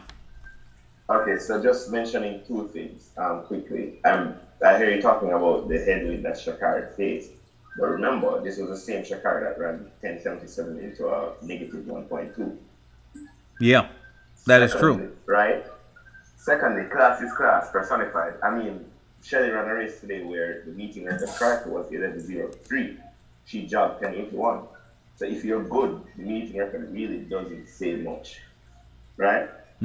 Yeah, that's true. So those are the things. And there's a question I don't know if even those in the comments can answer, but I don't know if anyone finds it ironic that the drop off is so drastic. I mean, don't get me wrong. I can understand there's a drop off, but a month of a month of no competition, or a month and a half of no competition, shouldn't change someone from 10.7 to barely cracking 11.0, because she hasn't run 11.0 yet since she's been back. That's true. You know what? I want to say this. Now, I'm not at the athletic level that they are, but I can tell you that I've taken off running myself from hard training, and I've taken literally 2 weeks off of nothing but like maybe some push-ups and crunches. And I'm a more of a distance athlete, and yeah, our endurance is gonna burn through faster. I took off 2 weeks, nothing but just core and everything, and I'm still running the same time, slightly slower, maybe sometimes faster when I do that every year. So her doing it, she's still training. It's not like she stopped training. She's still training. She even put up a video on her Instagram of her training. So she really got no excuse. And then same thing with Bromel. Bromel, he started off hard this year, because I noticed a comment there. Bromel was running the 977, and then he's crashed and burned. So I wonder what's going on with them. You have to remember the Bromel situation. A lot of people have Bromel's 977 and are skeptical because of where it was run. Well, that was Marvin Bracey ran 984 that same meet, and I don't think anybody thinks Marvin Bracey is a natural 9.8 runner. But he's done that again. Anybody think? He's done it again. Marvin Bracey actually just ran that again. So he actually, I understand people were saying that, but Marvin Bracey then came out and ran another 9.8 and matched his PR, if not ran faster. I'll bring it up in a second on the screen. And also, Bromel was injured. So he's still running. You see, there can be a drop-off. Like if Richardson was running 10.9, 11.0, you could say, okay, the month options come back. But you moved from her second to last race was 10.64 with a just above the limit tailwind. Most of the finals of the US has an awful race, runs 10.86, which obviously couldn't even make the Jamaica team. But I just have to put that in there. But she runs 10.86, has a month off, and you're telling me that she's unable to break 11.1 at least. I mean 11.1. Oh yeah. And this was someone who ran 4 10.7s between April and May. Now put this into consideration. Shelly-Ann Fraser-Pryce came from an injury, a C-section, 2 years without training, and still could give you 10.9. Yeah. That's true. You know what? In 2018. Oh yeah, and then you got Elaine Thompson-Herah. Now she came out and she was still able, even when I look at Elaine Thompson-Herah that had the Achilles problem. And she the person that's joining right now, I'm gonna mute you when you come in. I'm gonna mute you, the person that just joined. So once he's finished and everything, we'll have you on here. But I'm gonna mute you. Oh yeah, you muted yourself. That's good. But yeah, Elaine Thompson-Herah. Look, Elaine Thompson-Herah has had Achilles injury. And even that year when she had those special shoes that were made for her and she ran sub 11 twice in flats, no less, right? And then she came by in 2017. She didn't even run this slow. In 2017, dealing with injury. Now, she said she was not injured and she was healthy in the London final, to give her that. That means during her training leading up to it, she was suffering and she had to pull back on her training, which means her fitness wasn't there. But she still didn't run this slow. Dina Ahser-Smith this year got injured at the Olympics, still was able to pull things together. So it's so many other people able to pull it through, yet Richardson for some reason can't pull this through. And this is the second time she's done this. I don't know if you follow her before, but she did it in 2019. She hasn't been injured. It's not like she was injured where, Dina came back from injury and dropped 22-0 yesterday or 2 days ago. Yeah. Yep, that's true. So in my mind, I'm saying there has to be more, and it's a serious question because people will say different things. I don't really go as far to think where everybody's thinking, but there has to be something that says, why after 8 weeks, or not even 8 weeks, why after 6 weeks, I am seeing someone move from 10-7 to barely running below 10.11.1, or she hasn't even run 11.1, below 11.1. Yep. There has to be something.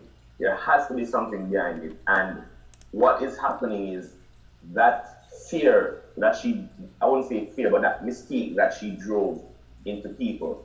It's like they're literally laughing at her now. Like literally. Competitors are like, this was the person everybody was hyping up. Oh yeah, yeah. It's unfortunately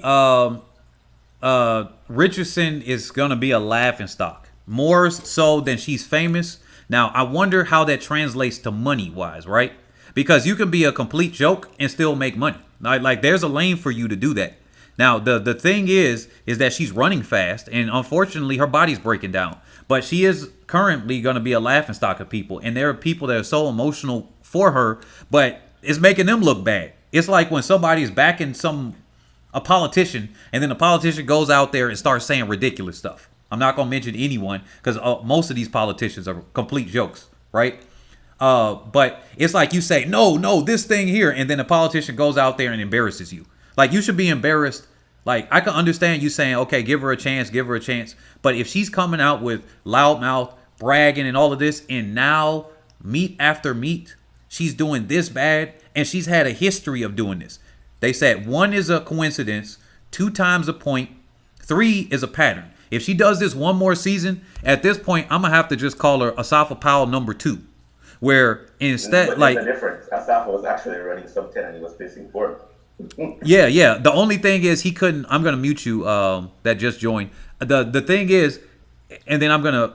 This will be the last point, I think, here. But Asafa Powell, he consistently could run fast. He broke the world record twice, right? So it's a little bit different on that side, but he couldn't perform at the championships. You are right. He's the record holder for the most sub 10s, I think, right now. And so Asafa Powell, 97 legally, 108 overall. Yeah. And so you know what? I'm gonna say, it might be a new term. Instead of saying Asafa Powell, that might be a disrespect to him. It might be a Richardson at this point.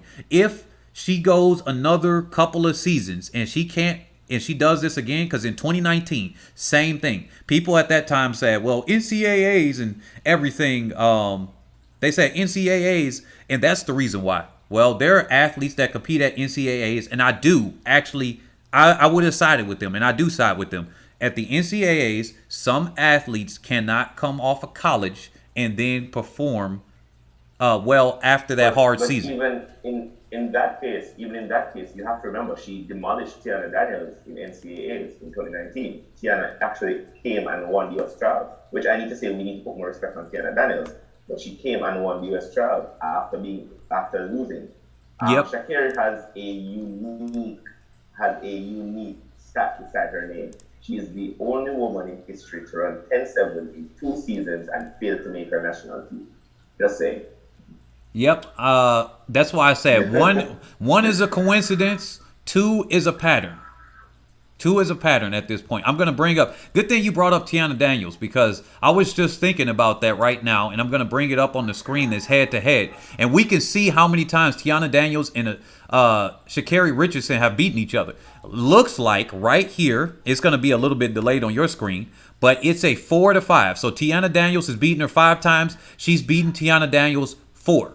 So for all of the times that she's so-called faster in her own paper, even in the head-to-head, Sha'carri Richardson is down on Tiana Daniels.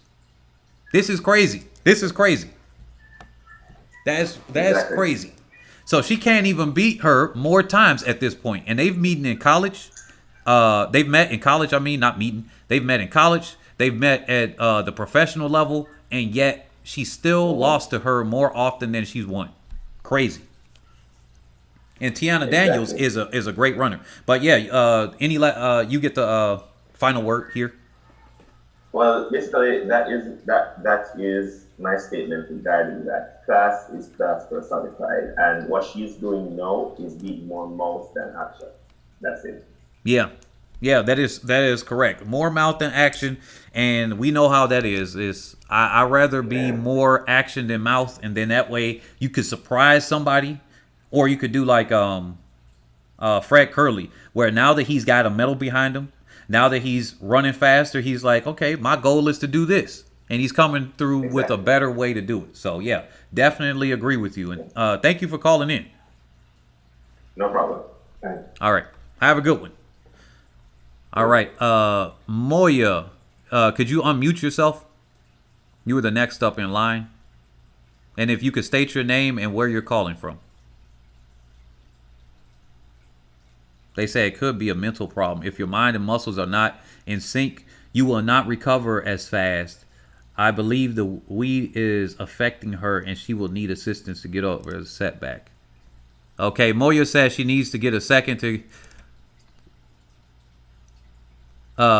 Okay, Moya says she needs a second to get her life together. Let's go here with Quizmatics. Could you unmute yourself? So, Moya, we're going to skip over you and go to Quizmatics real quick. And could you state your... Me on the call? No problem. Could you state your name and where you're calling from? Sure, I'm Quizmatics. I'm originally from Queens, New York, but I'm down here in sunny Florida by way of Gainesville over here at UF. Okay, Quizmatics from Queens. How's it going? What's on your mind? It's going good. First off, I just want to commend you on a really, really great stream. I was really enjoying your stream. I like the fact that you covered all of the different events, and I just want to salute you and hope you continue doing a great job. Thank you. Now, as far as my comments, Sha'carri Richardson is really she is really a very interesting character in the sport of track and field. But I'm gonna tell you something. I think that she's really good for the sport because she's got a lot more attention to these ladies than I think would otherwise be there. At least here in the United States. I can't speak for anywhere else in the world. But she really stifled herself with her marijuana use just before the Olympics. So I was kind of disappointed in her about that. Knowing that she does know the rules and things of that nature, and quite naturally, when you violate rules, there are consequences and repercussions for those things. So I do think that she may be a little bit immature. I'm hoping that she grows up, and then of course, just like the previous caller stated, it seems like she's more, in running her mouth. Oh, hold on just a second. Not to interrupt you, Coach Greg Adams. What's up? Thank you for joining the stream. He has a great stream. He talks about a lot of things. Here, he subscribed to me more recently. He does things in the Red Pill. So if you guys want to hear about that information, definitely go subscribe to his channel. There's a lot of people that could get a lot of information. He talks about divorce, marriage, improving yourself as a man and everything like that. But definitely check him out. Thank you, Coach Greg Adams, for joining in. But yeah, go ahead. I'm sorry to interrupt you, but I had to catch him while he's here. All right, no problem. I don't want to keep you guys too long. I'm enjoying the program in general. But, sha'carri did have that time off. The other ladies ran in the Olympics. I don't know how much that affects her time, but it seemed like she was doing a little bit better before she started smoking a weed. Do you think that has any impact on her times? I don't think that is going to have any. It looks like I pinned the wrong post. Hold on a second. But yeah, I don't know if that has affected her times at all. No. Because if you think about it, marijuana is definitely not a performance enhancer. That's for sure. Well, if you think about it, think of it a different way. Think of it like this. She broke down in 2019 as well. I think if we point to outside circumstances, that's easy to do. It's easy to point to that. I know plenty of sprinters in my high school team, some in college or whatever, and they were still able to compete fast and they smoked. Now, I don't do any types of drugs. I don't drink coffee. I don't do any of those things because that's a drug in itself. Now, a lot of people may disagree with that, but it does things to your body and you can get addicted to it. So I don't do that myself. Now, I don't think that takes away from a performance. I think it could be a happy excuse. I think that things around her could be a happy excuse, but this wouldn't have been the first time she would have smoked a little ganja.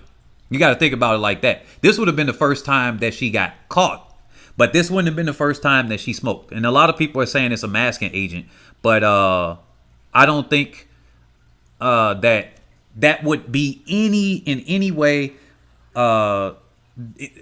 being detrimental to her time. Not at all. No. Mm-mm. Yeah, well, I mean, it's just kind of ironic smoking blunts to get to smoke like one.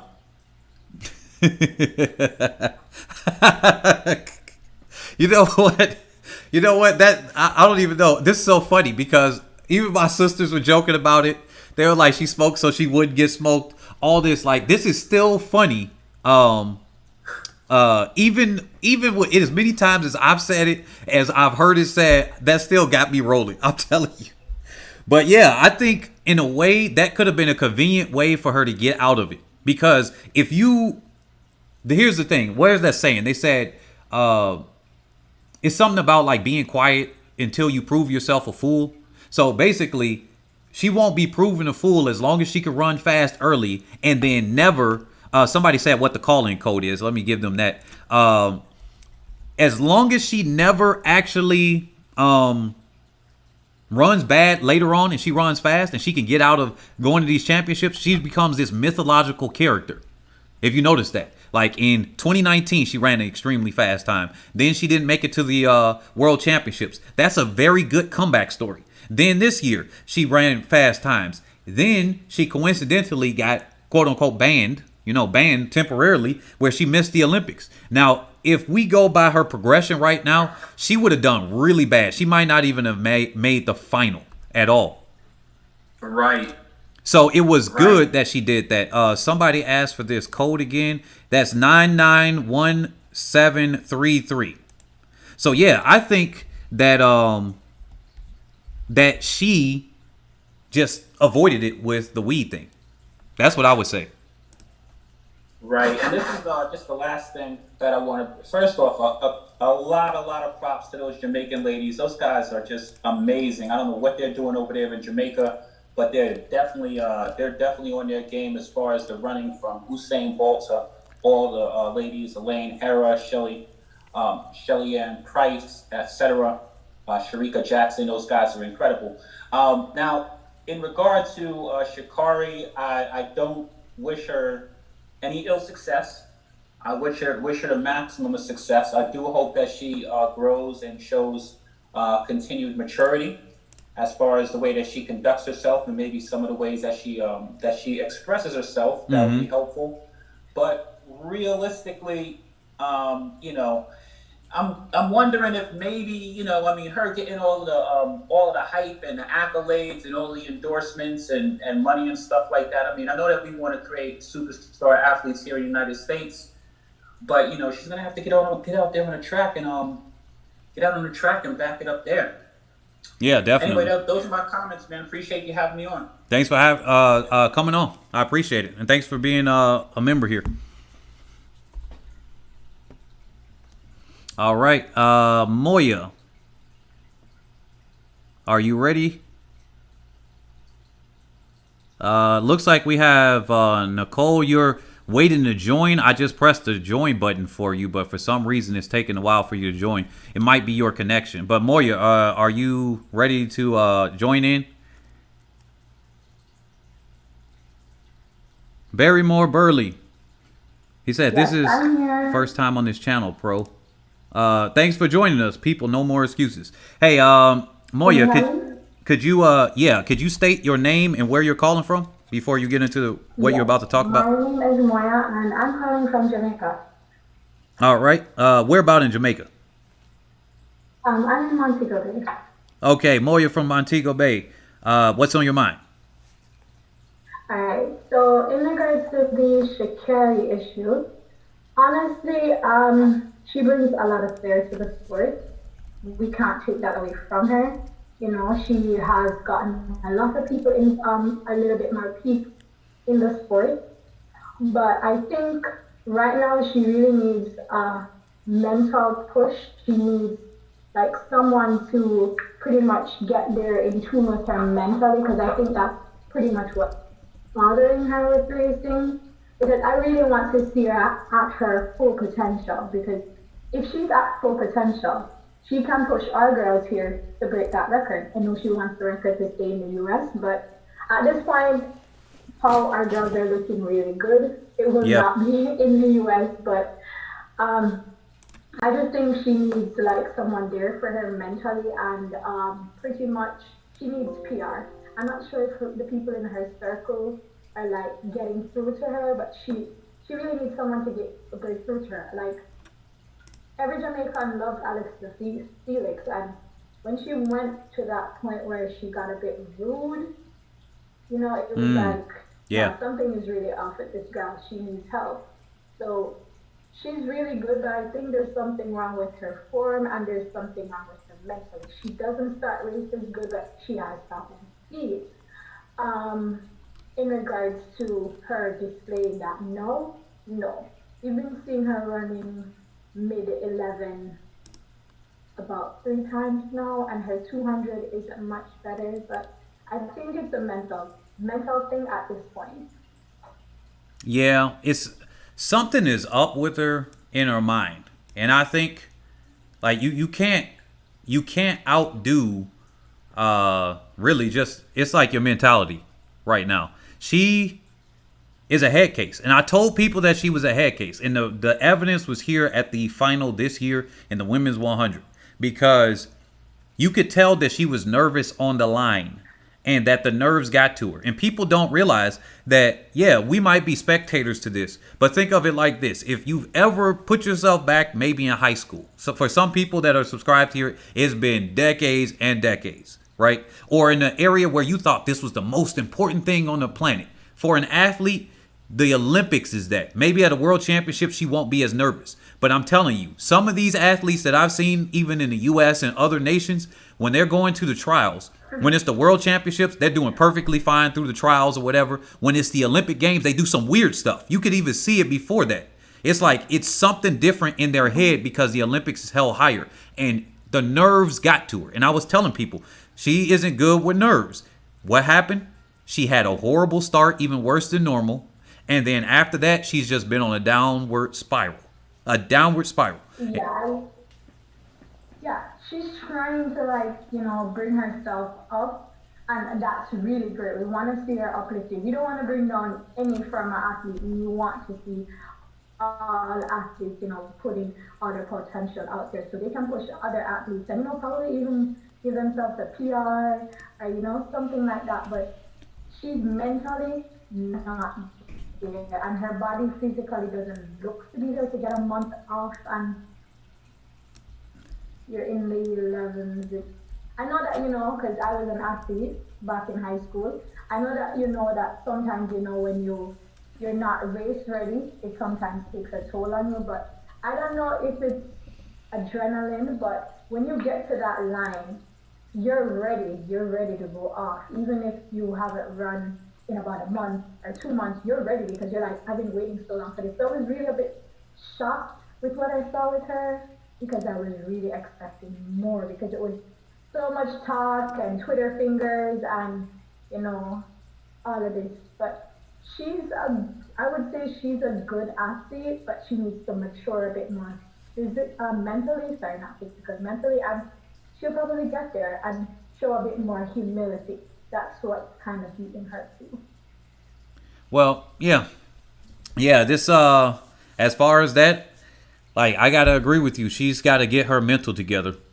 She can run fast, but I also think something with her training or her body or something's got to get it together because this is 2 seasons now that something like this has happened, and she didn't have anybody pass away. She didn't have any special circumstance. We didn't have excuses being made. I got Shelly-Ann Fraser-Pryce on the screen right now. She was 21-year-old. And she won the Olympics. Yeah. I had Allison Felix just before that. She was, 18 years old and got a world championship silver. Oh, no. She got a gold at 19, world Olympic silver medal in the 200. So we got people young that have their minds together, that are mature, that can run fast, that can continue to do it, and they're fine. So we can't just make excuses because one person does that. The funny thing about it that you mentioned, Shelly-Ann, when Shelly-Ann went to the Beijing Olympics in 2008, I'm not sure if any of our Jamaican subscribers here can back me up, but there was a lot of persons who thought she was a bit undeserving of getting her space because they're like, oh, she's too young, she's not going to do it, because, at that time we had Veronica, and she's an emblem of running here. So everybody was like, she's not going to do it, and she did it. It's basically where you are mentally. So yeah, she just needs to work on that. Yeah, I remember that. I do recall that with the hoopla about that, and then it was like, wow, Shelly-Ann Fraser-Pryce won. It was good not to send Veronica Campbell-Brown because didn't she not make it through the trials? Right, she finished 4th or something.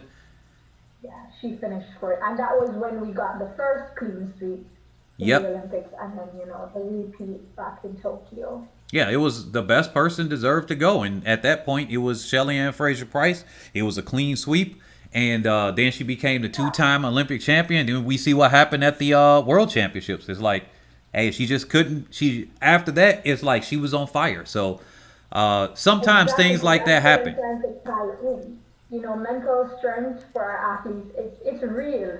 It's real. And everybody needs as much mental support as possible. And I think she's lacking that. She might be getting everything else, but she's probably, and I think because of how outlandish she is, I think she's probably a bit scared to say, I need help mentally. I don't know, maybe I'm wrong, but yeah, I think that's a thing there. I think she's too prideful to say, mentally I'm not there. Yeah. I need help, but because she's this person that, she's, in Jamaica we would say bossy. She's a bit bossy, so she's like, I don't need anybody, I'm going to get this on that one. But I know that a lot of people see athletics as a one-man thing when you go to the line, but initially it's not.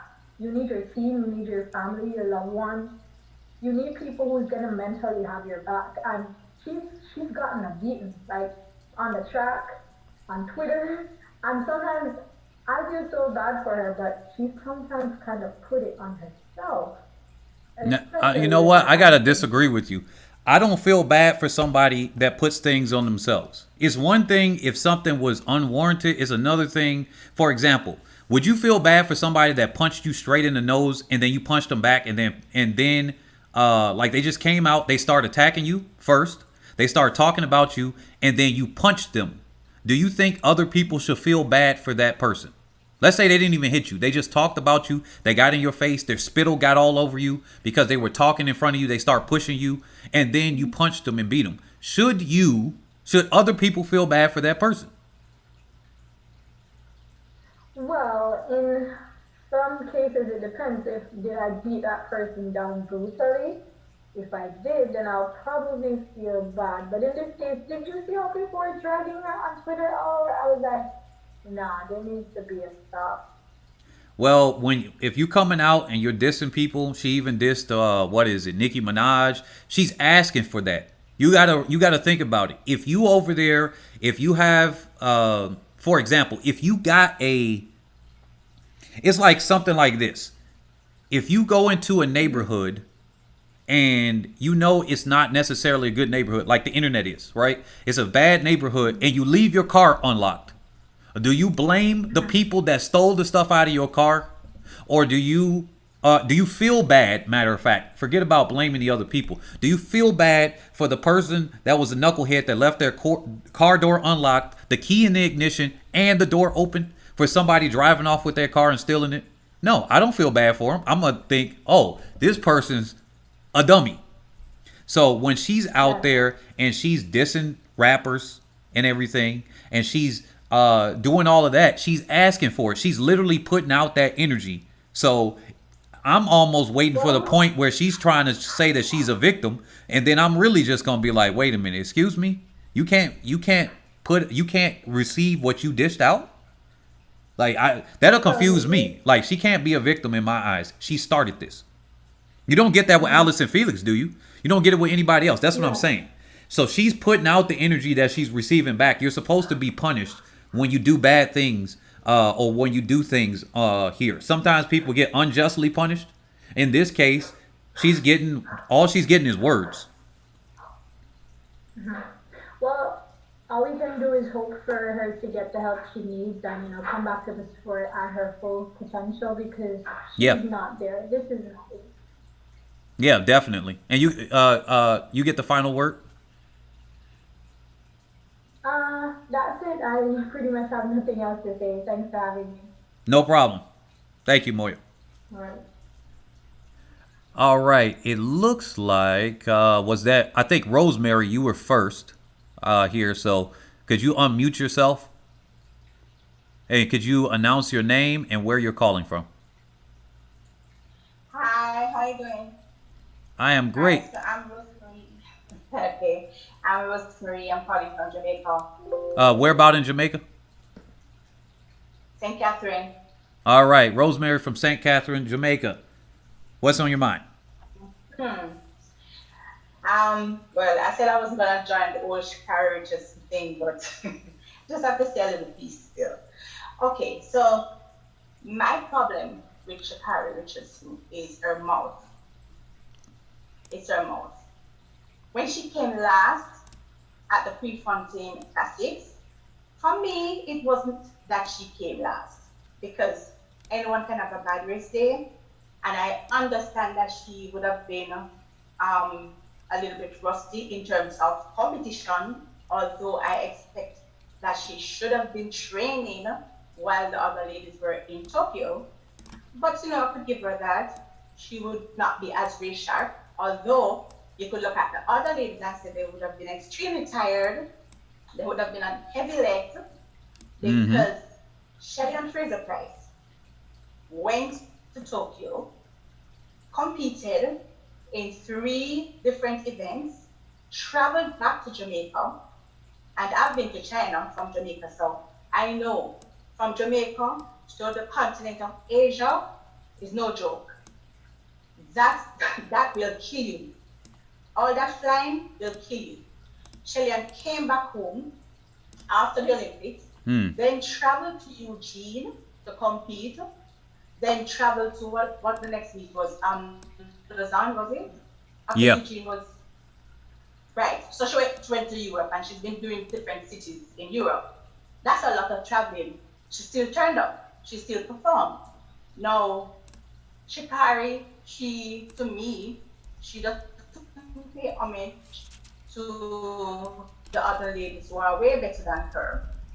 And she talks a lot of things on social media. So my compatriot that just spoke, I kind of don't agree with her when she said that she feels it for her, because you get as good as you give. She goes on social media and she does a lot of damage Yeah. And she doesn't even realize that she's self-destructing.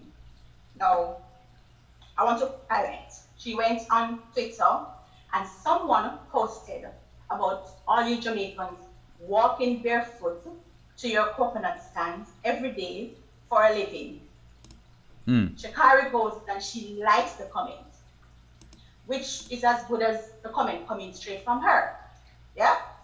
Someone posted that and she liked the comment.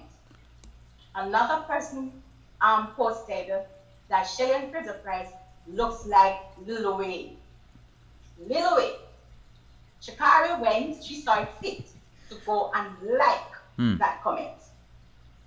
Gabby Thomas, her own teammate, posted something on Twitter just saying that, oh guys, please don't boycott the Olympics because there are other American athletes who will be there and we need your support. Yeah. Nothing wrong with that. She went on social media and she attacked Gabby, her teammate.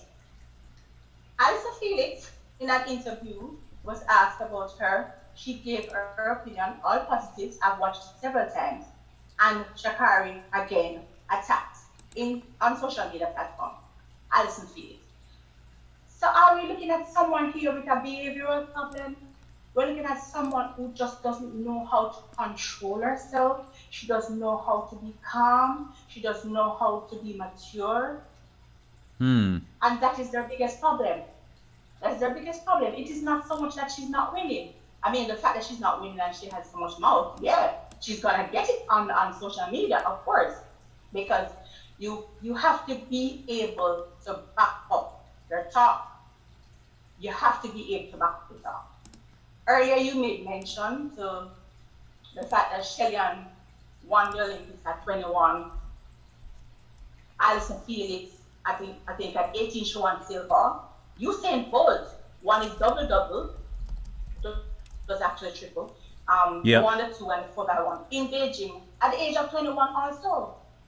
Now, what does all these three people have in common? They don't trash talk. I mean, you say you'll go on the track and you'll do stuff for dance and gimmicks and all of that. Fine. And I can see that. So people say, oh, Sha'carri is selling the sport. Usain Bolt already did that for track and field. He already sold the sport.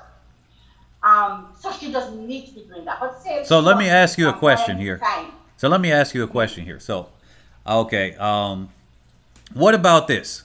So, isn't it okay to have differences of I don't know, personalities here? Sure. Yeah, absolutely.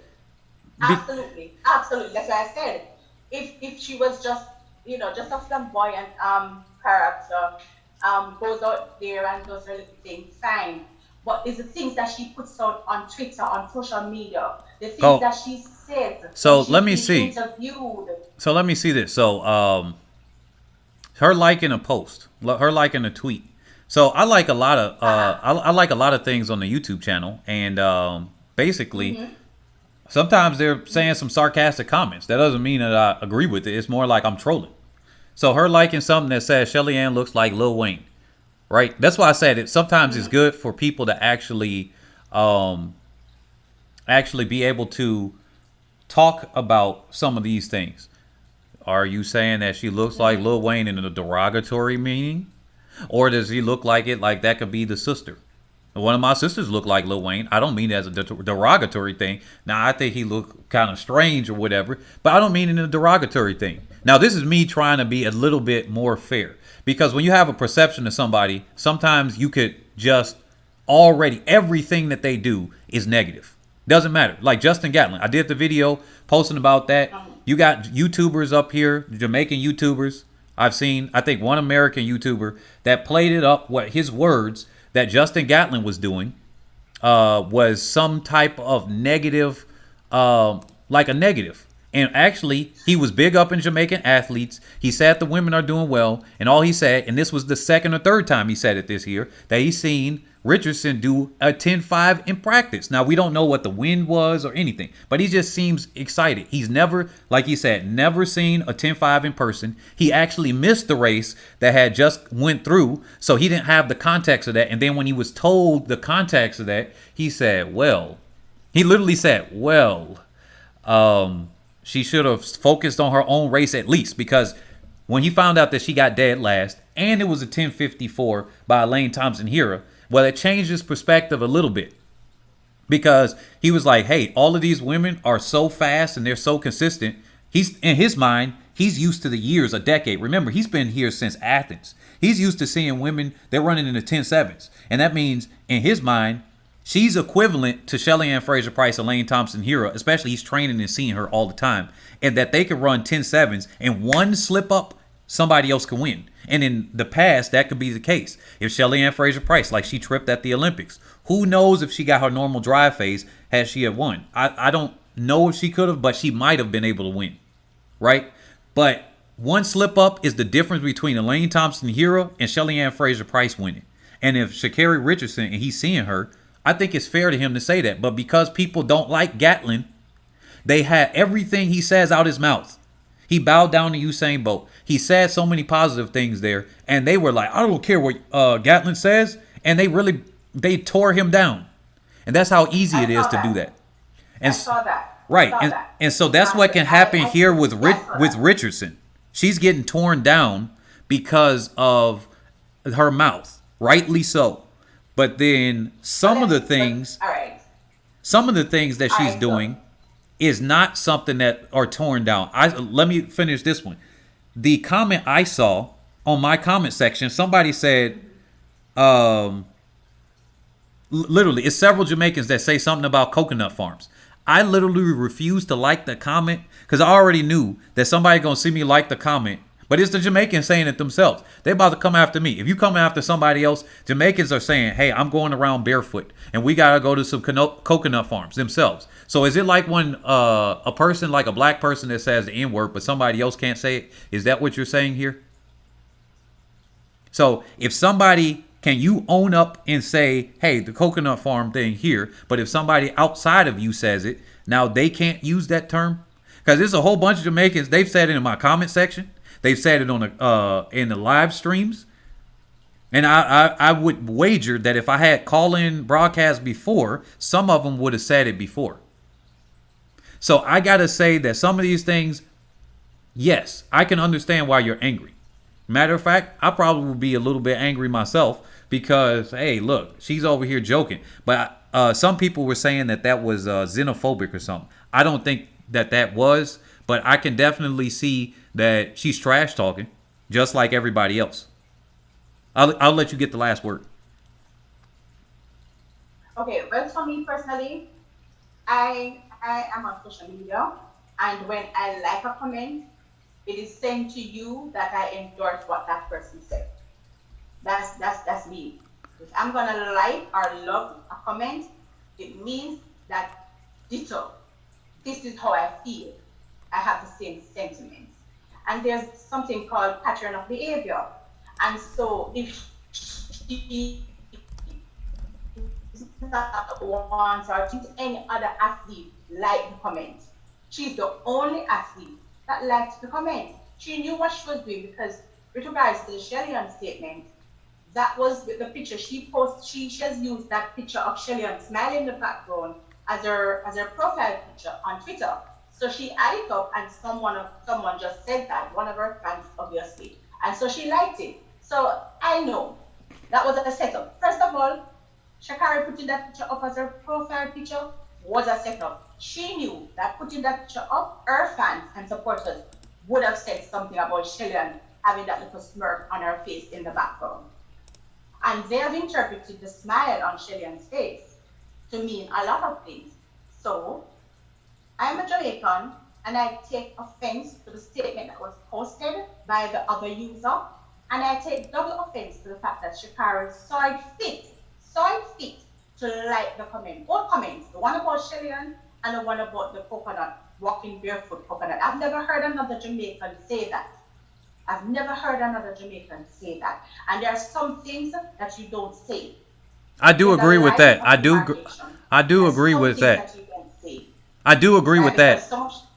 I do. You just don't say something. Yeah, I do agree with that. Some things I think people shouldn't say, and they do say it. But yeah, I will say this though on your comment here. The profile picture, I think you may want to rethink that one a little bit. It was more like she knows she's a laughingstock, and so she posted it up as a meme on herself and the troll. I do stuff like this all the time. So I do stuff like this all the time. Sometimes we come to assumptions and we think about the wrong thing. I don't know, but I can tell you this. People have called me an idiot, and I pinned their post on my thing, and I've liked it. That's me trolling them. She knows she looks like a dummy. People do this all the time. They troll themselves. What better way? It's not her making fun of Shelly-Ann Fraser-Pryce. No, it's her making fun of herself. What better way to do it than to make fun of yourself before somebody else do? That's how you become tough cookies. You can make fun of yourself before anybody else does. That way their words don't hurt you and you can just brush it off. That's what she's doing, not against her. That's why I said sometimes when we see somebody and we have our own emotions in there, everything they do, we make it an assumption that it's against somebody else. Sometimes, and this is what I've learned in life a lot, most of what people do have nothing to do with anybody else but themselves, because we're all innately somewhat selfish. So most of what we do ourselves is have to do with us. So she was trolling herself. That's the way I looked at it, not her making fun of that. But thank you for calling in. I do appreciate you doing that, and definitely call in again sometime. Oh, okay. Yeah, nice program. Thank you. Have a good one. And could you unmute yourself and say your name and where you're calling from? And anybody else that wants to call in, you just got to be a little bit patient because I'm giving everybody at least, I'll probably take it a little bit shorter. Probably about maybe like 3 minutes per person or 4 minutes per person. It just depends. But definitely, Tucson, I think you had dropped out, but definitely call back in. I'm going to redrop the link. But yeah, and if you could unmute yourself. And anybody that's, if you called in already, if you could just exit the Zoom. I don't want to kick you because then I think it bans you.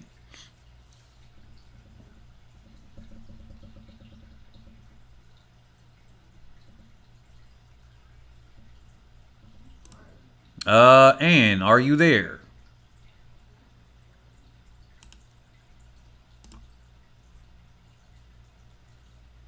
Ann, are you there? Going once, going twice. Hello. All right, we got you. I was like, all right, Ann is in outer space somewhere over the moon. All right. I'm here. All right, could you state your name and where you're calling from? My name is Ann, and I'm a Jamaican, but I'm living in Kentucky. All right, Ann from where out in Kentucky? Lexington, Kentucky. What's on your mind? And I'm from Waterhouse, where Shelly-Ann is original from. Nice. Yeah. Okay. One is a question, and one is Shakira. She went to college, so I know she has an understanding. The statement is not your Jamaican. So it wasn't a compliment, none. They weren't trying to compliment us, but we okay. What I want to know is that race that Shakira is running in today, is it a low-level race?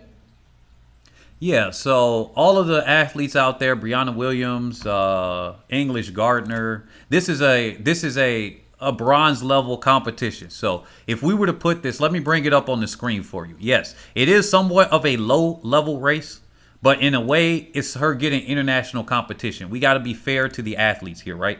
Because she doesn't have that much international competition. Now, what Shelly-Ann Fraser-Pryce ran today, she ran in the world. Here we go. Let me bring this up. It is our competitions.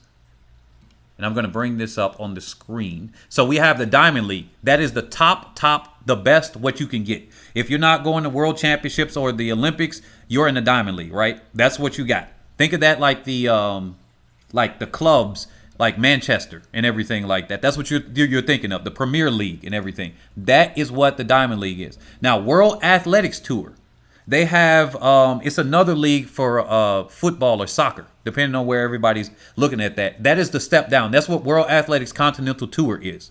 She was in the lower level of that, but that is still in the upper level because the American Track League is even below that competition. You get what I'm saying?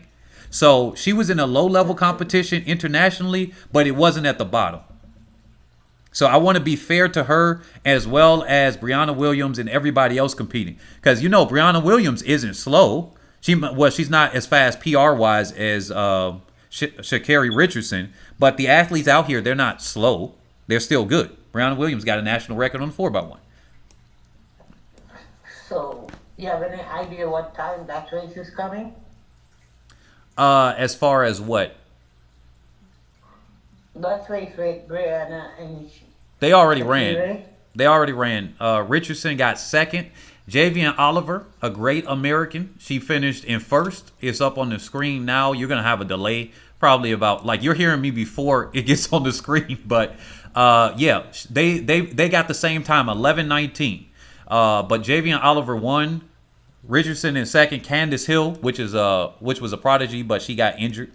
And so she's trying to recover. She hasn't been the same since she got injured. 11:26 in third. English Gardner got fourth, and Brianna Williams got fifth.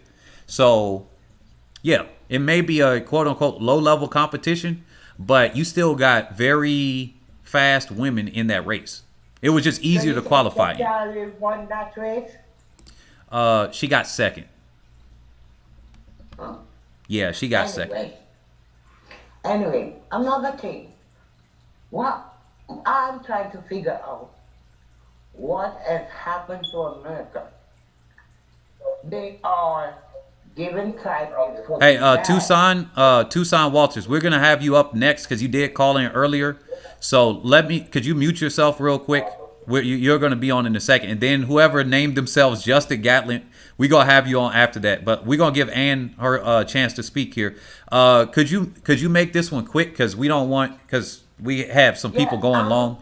But yeah, I'm glad you're talking about some other topic here because we don't want this to be the Richardson show or whatever. I was about to mention that. I'm saying, what happened to America promoting that? What happened to Gabby Thomas? That little 21-year-old that just got married. The one, I think you know who I'm talking, right? McLaughlin? Yes. Yeah. Those people are never mentioned. And Gabby's cousin to Jamaica. We love Gabby Thomas. Oh, yeah. So it's not that there's anything, it's just Shaquille out, it's just doing too much. But then again, she's good for the sport. Because I wasn't following it like this, so I guess she's getting paid for that. So.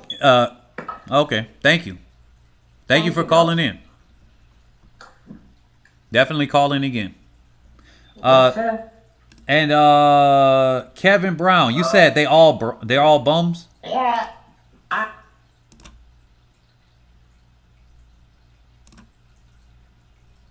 Who are you talking about, Kevin Brown? You said they are all bums. Okay, Tucson, could you state your name and where you're calling from? And then whoever, Justin, you're going to come in after that. Okay. All right. Good afternoon, everyone. Good morning. Morning. Afternoon. All right. So my name is Tucson Walters. I'm calling from Jamaica. Definitely calling St. Anne. Oh yeah, your call quality is really bad. I can barely understand you. I imagine that other people can barely hear you too. Okay. Do you want me to call again or? It's like you sound like you're underwater. Yeah, you sound like you're underwater or talking on a toy phone. Okay, all right. Let me try and reload. Okay, yeah, try to call back in. While you're doing that, let me get Justin. Can you get yourself on there? State your name and where you're calling from. Hi, I'm calling from Sweden, Gothenburg. You said you're calling from where? Sweden. Sweden. Yeah. And what is your name? My name is Moses. Moses, calling from Sweden. All right. What's on your mind? Just wanted to add that kind of little bit about Sha'carri Richardson situation. We all have to understand that she has come from a lot of problems, family problems and personal problems.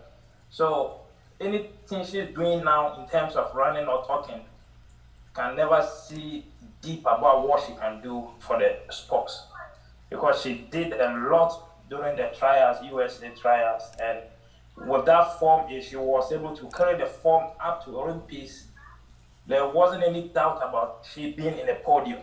So now she got banned, she got distracted with all this weird saga, and her mom lost. So I can understand that with time, somewhere next year, she can be a real contender for any medal there that is coming up. And her age also is a very, very young girl. So we need to give her a little bit time, and all this bashing we're giving to her is so much not acceptable. Do you think it's acceptable for her to bash other people? What do you mean by bash? Because bash is a term that people use. Bash is a term that people use and they misuse it, like attack, the word attack. They're like, oh, he attacked me. Sha'carri came 8th, Sha'carri came last, Sha'carri came 4th. All these things, these words are not,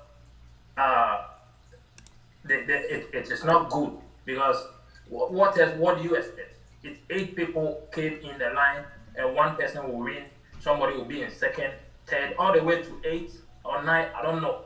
So where the problem is? Albert, I agree with you. I agree with Albert. Proving that she went somewhere, I don't know, Sha'carri, if Sha'carri is listening to me today, she was in the verge of breaking the world record even. If she could continue running that semi-final that she did, instead of, over happy and all these kind of things. It's the same thing that we could talk about both during when she went for the gold medals. Wait. Hold up. Are you saying that we should talk about Richardson the same way we should talk about Bolt? What are you smoking, dude? Wait a second. No.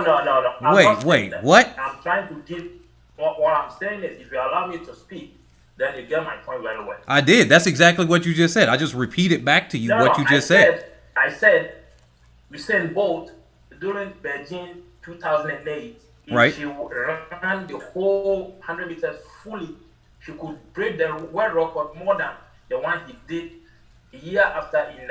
Wait a minute.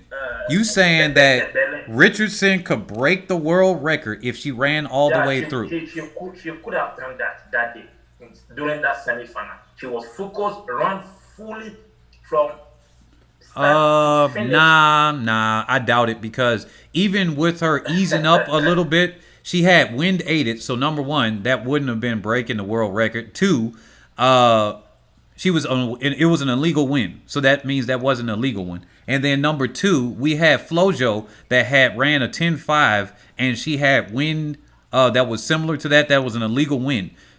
They only look like she would have gone into the 10.5s with her easing up like that. I don't think she would have even broken the world record. But yeah, with that being said, you sound like let me find out something here. You sound like that you don't have a problem with Richardson talking about other people? No, during sometimes along the line, a lot of athletes during that pressure, when they came into that position, they do so many things, kind of talking, actions. Both used to do it. Both used to do it in a different way, but you might not see after race. People say, "Oh, he don't great. He's competitive." They are going to find something to talk about. It doesn't matter. But what's the difference between Usain Bolt? Let's just compare him back to before he had all these medals. What's the difference? What's the difference between Usain Bolt and Sha'carri Richardson? Can you describe what the difference is? Let's take them both back to when they were 21 years old. What's the difference between both of them? Because you're saying Usain Bolt used to do this, but I recall Usain Bolt, Asafa Powell used to trash talk as well. But Asafa Powell is different as well. But let's just stick to what you said. What's the difference between them? I myself have run before. Okay, so when you get in that stadium, what I mean is the pressure is on you. So many ways you have to do to elevate this pressure from your side, even so that it's a sport. You have to do a lot of things for people for you to get attention. Now, Sha'carri Richardson didn't win a gold medal. She didn't went to Beijing though. But see, her name is floating everywhere, all over the newspapers, all over is talking about it. All these type of things are part of the sport. So it depends how you take it. Okay, it depends how you take it. Take it positive. You can get it positive. That's what she's doing. She's not doing anything against anybody. If you want to take it negative way, she's not doing anything against. But didn't she say something against Allison Felix? I recall that one. Also, she did something against Gabby Thomas, trash talking her, saying that people that will never beat me keep their name in my mouth all the time. How is that not, like, isn't that evidence? What are you doing? Like, are you smoking? Are you smoking with her? Was she there in the room with you? Were y'all blowing a joint up together, man? I'm confused. Y'all got to be blowing the joint together. There are several things that she's done against other people. What you're saying is you're leaving out information. Because right now, what you're doing mental gymnastics. Alison Phillips' interview, I listened to it, but when you go deep about it, that one also, okay, it's like, now you sitting there public. But do you hear what this woman said? Ellen Thompson, when they asked about Sha'carri Richardson, she said no comment. So Alison Phillips would have done the same thing, no problem. You talk about me, let me talk about you too. But she just said it, I wish she would get more maturity. Same thing Justin Gatlin said. The difference between Gatlin and Allison Felix saying it is that Allison Felix isn't in her camp and Justin Gatlin is. So if she starts to attack somebody in her camp, that would be the dumbest thing for her to do. Like, that's why I said Justin Gatlin has said negative things about Richardson, saying that he wished he would get more maturity. He rolled his eyes when people asked, what can you learn from her, and all types of things. But he can't directly just start trash talking her, probably to the level that he wants to, because they're in the same camp. That wouldn't be smart. They got the coach and everything like that. So that's going to be a little bit different. If they leave camps or something, he might actually speak more of his mind. But as they're in the same camps, he has to blend more positive. Think of that as your coworker. Allison Felix doesn't have to do that, and she didn't say anything negative. She said nothing really different than what Justin Gatlin did. But the difference is they're not in the same camp. So Richardson has the ability to say something negative. I bet you that if she wasn't in the same camp as Gatlin, she would be calling him an old man, drug user, or something like that. She would be talking about him. I guarantee. I will almost guarantee that. Let me tell you something. This thing with Sha'carri Richardson today is like during those days that U.S. were dominating 100 meters, both men and women. Yeah. And it was very difficult when everybody was hoping that there should be a revolution within that 100 meters dash and 200. So we got same boat. All these kind of Jamaican girls and women, guys are coming, women are coming. So they came to take over. So today, I can authentically tell you that we want revolution. We want some people to come and challenge Jamaica and our sisters that they are doing very great job, but we need kind of challenge from different parts of, I don't know. So we're seeing Mboma is coming from Namibia, 200 meters. She's very soon going to enter 100 meters. And Sha'carri Richardson, we wish her all the best. Any support we have. Let me ask you something. How do you feel about Dina Ahser-Smith?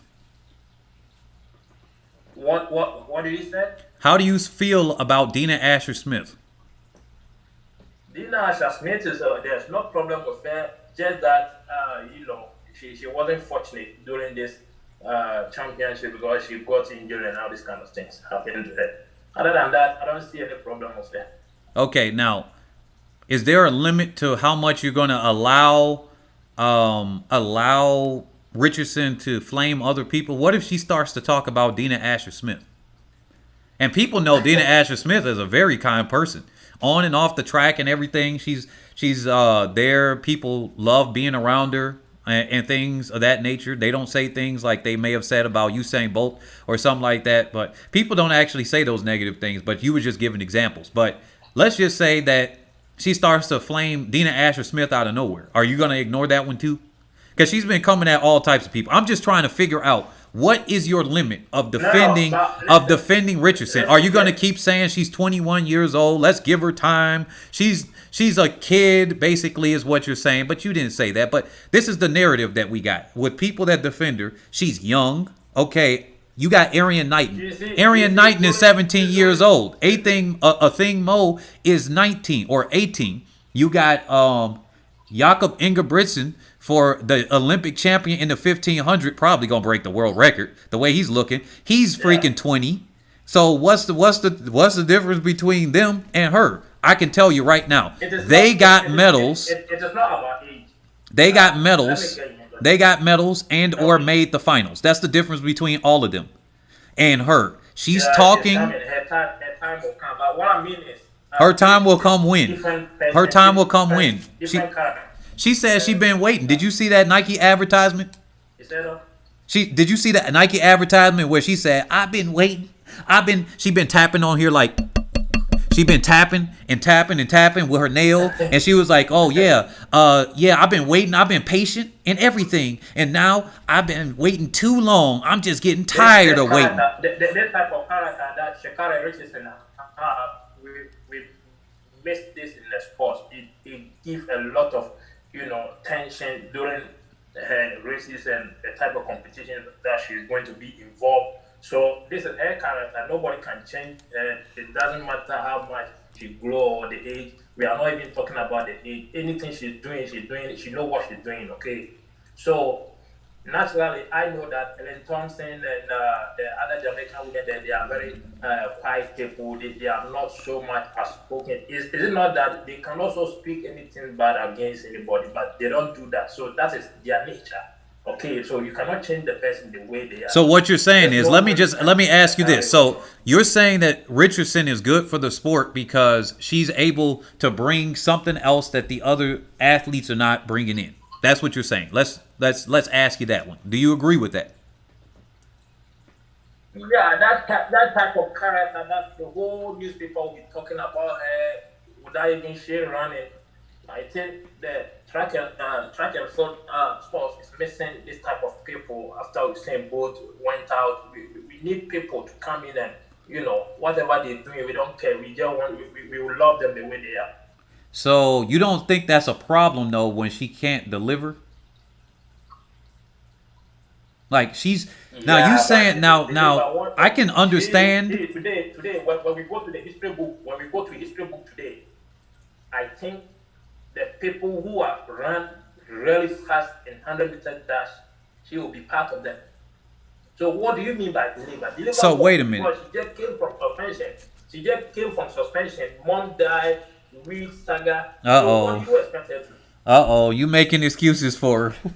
All right, man. You said she came from suspension. Her mother died. All this. Don't Brianna Williams got some problems going on? Are you over here defending and going out of your way? We were mentioning it earlier in this stream that Brianna Williams, why is she not in the conversation? Why is it that why is McPherson not in the conversation with her family and or her friend and somebody passing away? Why is it that you're saying that she came off of suspension and that's why she's doing bad? Why isn't you saying, hey, you know what? Brianna Williams ran on 11:44 today. You know what? She had a grandmother that died just recently. Now you're quoting me. What I said, you talk about her performance that she's not winning.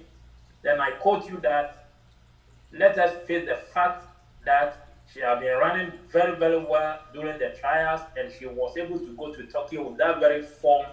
She was a guaranteed podium athlete.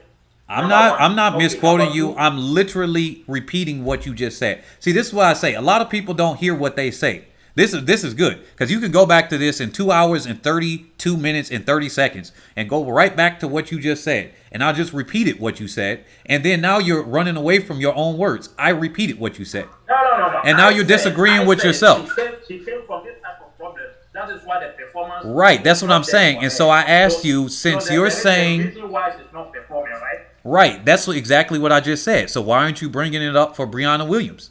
So what's the disagreement? That's what I'm saying. You're running away from what you're saying. I said, since you're saying that about her, what about Brianna? What about Brianna Williams? Except that she didn't qualify. She was not picked in Jamaican trials. Of course, she was number 4, and she came to do the 4x4, and she was doing very well. There wasn't any problem for her, except that she didn't qualify. There were other 3 women who were more better than her. That was the main reason. Other than that, why do you compare them?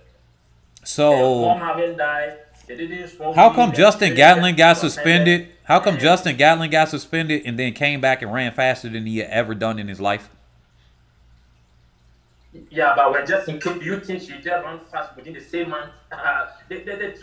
He got suspended for 2 years.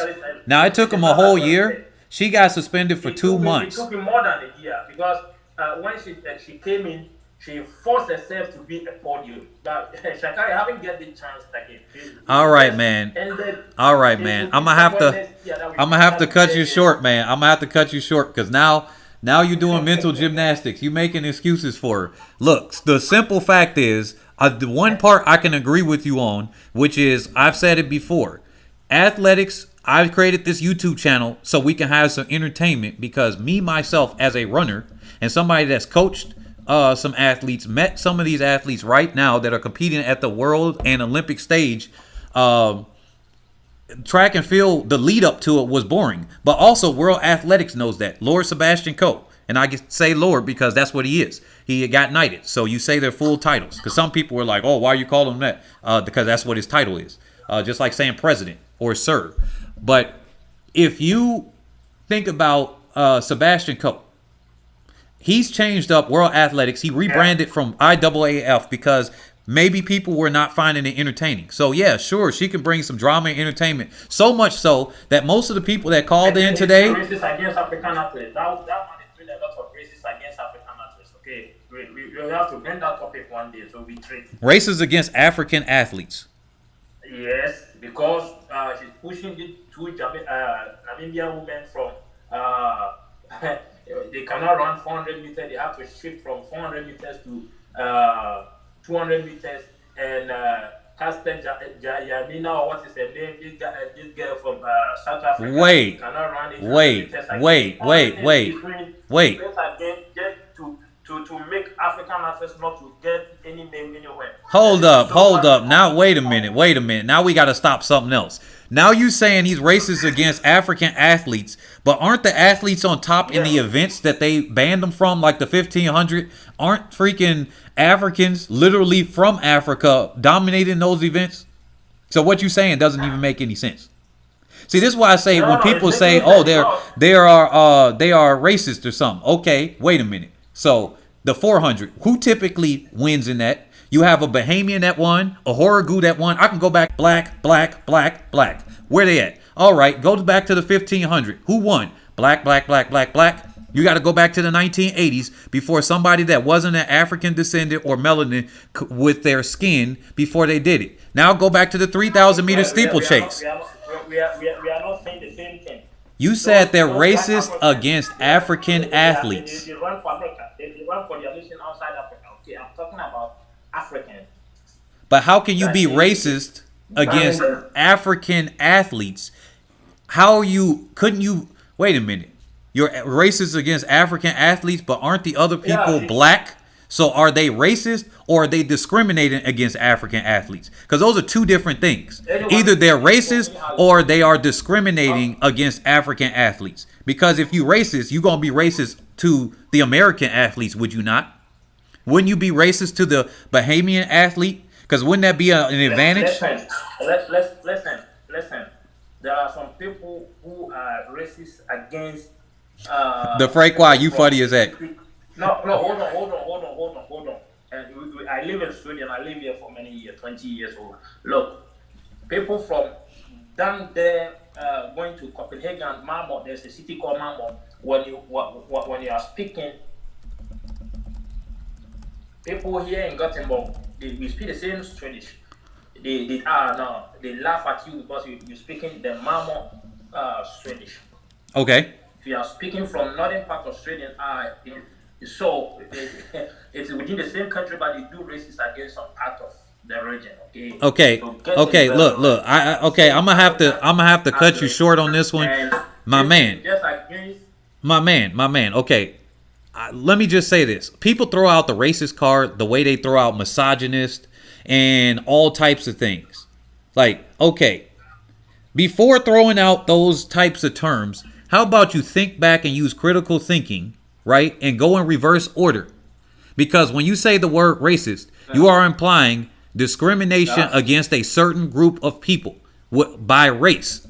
If by race I am brown like you, but I'm in a different spot, that means, in fact, you are the racist one, because you only recognize that, okay, if you are differentiating between Africans and black people not in Africa, maybe there's a problem with you, because that means it would be because overall is black people basically dominating in all of those events that got banned and the events that they moved them to. The 5,000, okay? African athletes are literally winning. So don't make the whole conversation to be like, are you not actually seeing what? Okay, see, you even started up. See, you started up. You don't got anything. When true logic is hitting you, you can't even think, because that's where the logic went. I just put you a fact. You just stuttered up. I put you against the wall. You don't have an answer. The fact is, the 5,000 is dominated by African athletes. Are they not? Are African athletes dominating the 5,000? What country did Almaz Ayana come from? 1,005 was won by Norwegian, right? Or Norwegian? Oh, you mean this 1 year? Yeah. Oh, Yeah, one year. So Jakob Ingebrigtsen on the men's side, because this would be the men's, because on the women's side. Saying about that, it's dominated by blacks and all this. But you're saying the word racist. I'm gonna have to let you go. I'm gonna have to let you go on this one. I'm gonna say it here and then give you the final word. Look, you're saying the word racist. Okay. Racist implies a certain connotation with it. All of the athletes in question are the same, what would be grouped together. Now, obviously, there are different ethnicities between that. Right? There are different ethnicities of black, just like there are different ethnicities of somebody from China and everything like that. One of the most diverse nations on the planet is Nigeria, with over 250 different ethnicities in there. So there are more diverse athletes or people in. All right, I'm gonna have to mute you, man. You can't talk over the host. I said I'm gonna give you your point in a second. Now, with this, you got over 250 different ethnicities in Nigeria. You might be talking about something different, but racist, you cannot imply racism because they just pushed black athletes, which is what you're saying, black African athletes over to different events. It doesn't make any sense. Doesn't make any sense. Because if that's the case, then what you need to do is look at what is happening with that. What is their incentive for them to push them into the other ones? What I said made more sense than what you said, that they want other nations to be participating, not that they're racist. Because people throw around that card too much. They throw around misogyny too much, and they don't even know the definition. When somebody asks the definition of misogyny or racism or something, they could not tell you what those words mean, but we throw them out time and time and time again. So that's what I got to say with you. You can unmute yourself. I'm gonna let you get the final word on this one, and then I gotta let you go. You've been run a little bit long, and then I'm gonna let Tucson come on. It said, this man is ignorant to the sport. I can't listen anymore. Hey, Billy, are you talking about me or the other guy? Or are you talking about the so-called Justin Gatlin? Moses. All right, we're going to have to remove him. He's not unmuting himself, so I'm removing you. Thank you for calling in. Boom. Tucson, how's it going? Yes, sir. I am doing well, thank you. Can you hear me? Much better than earlier. All right, awesome. What's on your mind? A lot of talking points that we can go by. What's the me just introduce myself properly. So my name is Nilsen More, and I am calling from Spain and Jamaica. Uh-oh, your connection's going bad again. Gosh, dang it, your connection's going bad. I'm gonna try to increase your volume, but you might have to run short because the connection is just so bad. The quality just might be bad. So yeah. Okay. Can you hear me now? Just go ahead. Go ahead. Right. So I want to start from the talking point of, the comparison of sha'carri and the board. This article that I found, I think it really gives a good perspective. Man, this audio is real bad. You can even see the comment section. I am sorry for having you wait this long, but this audio is so bad, I don't know what to say, man. Can I try and call in on via phone? I don't know what's going on. It's like some really heavy echo or something. Okay. Yeah, I don't know what to say. Let's try it one more time. If not, we're just gonna have to call on another. You just have to call on another stream. Okay. Is it clear now?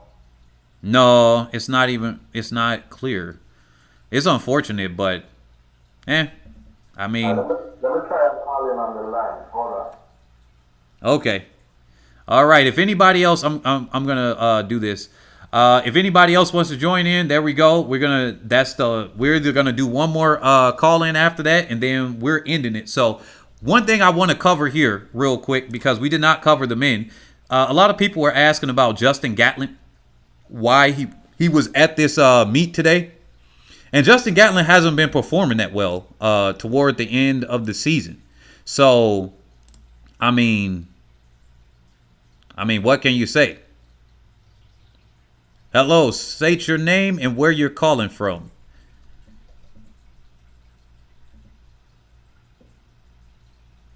Yo, can you hear me? Perfect. Oh, excellent. This is Asante from New Jersey. What's going on? Asante from New Jersey. What's on your mind? Yeah, so I got like 3 topics I want to talk about, but I'll make it short. So for the most part, I've been hearing a lot about sha'carri and how she's good for the sport, right? Yep. What I'll say about her is this. It's like a double-edged sword because on one hand, yes, she does bring attention to the sport, but if it's not getting the other girls or athletes paid, then I'm not for it. I think what's going to happen is for those that tune in, who support her, who want to see her win, once they see that she's not performing up to how she says she's going to perform, then they're actually going to leave the sport, and it actually makes track and field be taken less seriously by current fans and new fans. You get what I'm saying? Oh, wow. You know what? That might be a good point. Go ahead and expound upon that. Yeah, so let's take any other sports, right? Let's say NFL or any other sport where we got some serious competition. Imagine a sport where, let's say Tom Brady, right? He's not getting the attention he's getting.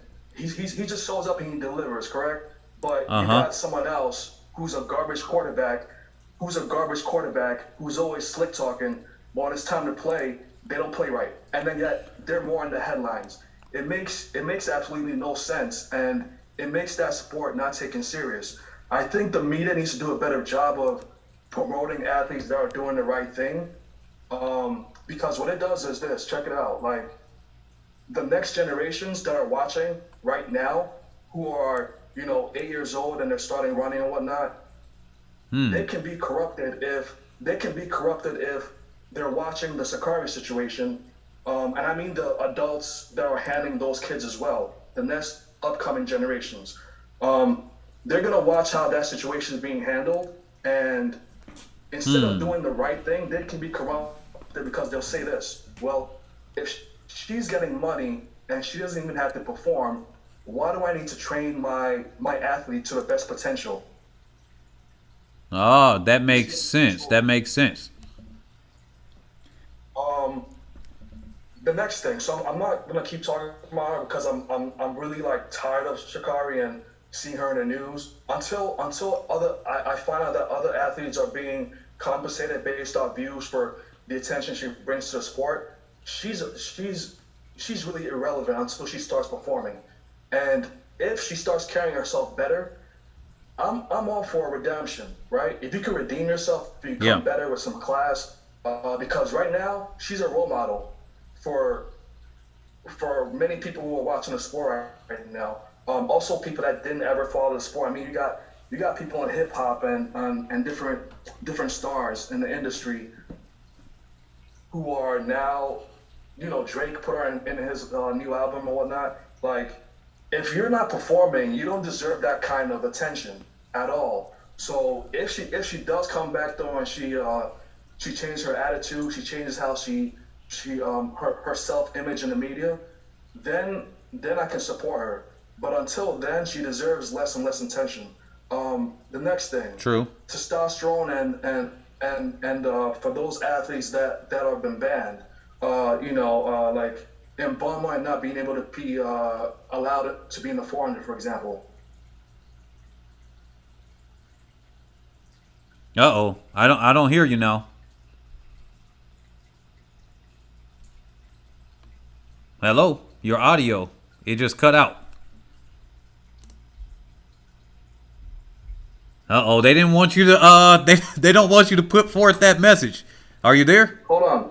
Yeah, can you hear me? Yeah, as soon as you said Mboma and then testosterone, you got cut. They don't want you to put that message out. Go ahead. You can hear me though, right? Yeah. All right. So what I'll say is this: they need to make because I hear those organizations that are responsible for testing athletes with testosterone and whatnot. If you can ban an athlete from different events, I think the ideal situation, what's fair, is to publicly disclose for us to see what those levels are they're speaking of. Because otherwise, we're just taking their word for it that she does have high testosterone levels. I think it's only fair if all the athletes' T levels are released so we see what's what. Because if it's not true, if it isn't true, then there should be lawsuits on this. Because, like Caster Semenya, right? Can you imagine the record she could have broken if she was allowed to continue? Yeah. Yeah, you know what? I do agree with you. I agree with you wholeheartedly on that one. Because that's what I've been saying myself. In the video that I'm recording for on doing the research on this, I'm trying to figure out what percentage in each individual person that has the disorder or the syndrome that they have. And I can say so-called because maybe they don't have it. The thing is, I'm like, just like with the drug tests and everything, we're taking the word for these companies and organizations, and we know corruption exists. If we don't know that information publicly, we're just taking their word for it. Okay, so how much is too much testosterone? How much is a elevated level compared to a woman? Is it, who are you comparing it to? Is it a baseline of every woman on the planet? Or is it a baseline of European women? Is it a baseline of African women? What is the baseline that you're saying? So that's what I would like to know too. Yeah, but I think us as fans, we need to put the pressure on to let them know that we're paying attention, and we can't let them do this to these athletes because, like, I had never heard of Caster Semenya before she did what she did. Like, some people just show up, you know what I'm saying, and they're quiet, they just perform, and then you're like, well, who's this person? Yeah. And then next thing you know, they get removed for whatever the reason is, and you're like, what the fuck is this? Like, we're trying to support somebody, and you just take them out. You give us no evidence. Then you got people that are talking smack, saying that, well, you know, we're going to take their word for it, and she's probably a man anyways, so screw her. Like, you have no idea because whoever that person is, I mean, saying what they're saying. So we as the fans, we need to hold these kind of organizations accountable for these kind of actions, because it ruins the sport, in my opinion, when you do these kind of things, and you discourage other athletes and those with talent, right, from coming out because they think that this is gonna happen to them. That's true. That's true. And then you said you had one more point. You said you had 3 points. Well, the other one was just about promoting athletes that are doing the things right. That's pretty much like, I don't know how we could do that, or if the media is set up in a way for us to do this. Like when I first saw someone like Sydney McLaughlin, right? When she was 16 at the Olympic trials, and I saw her run, I was like, wow, like this girl is special.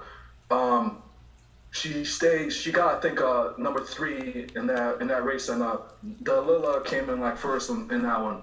That was like 5 years ago. So I see this 16-year-old carry herself in a very mature way, and all I recall is not much promotion from that standpoint. You know what I'm saying? You have a person who's young, up and coming, and then the media isn't doing what they should be doing about that. So the media needs to get their hands around doing what's right for athletes that are doing the right things, carrying themselves in a mature way, especially when they're speaking to the media.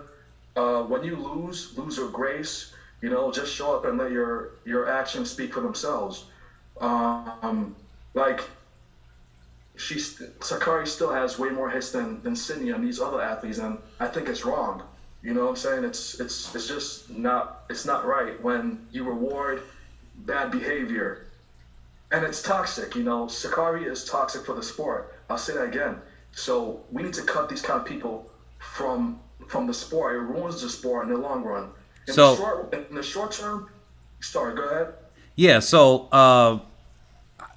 to your points there, because I had to write that down on a note real quick so I can get to these.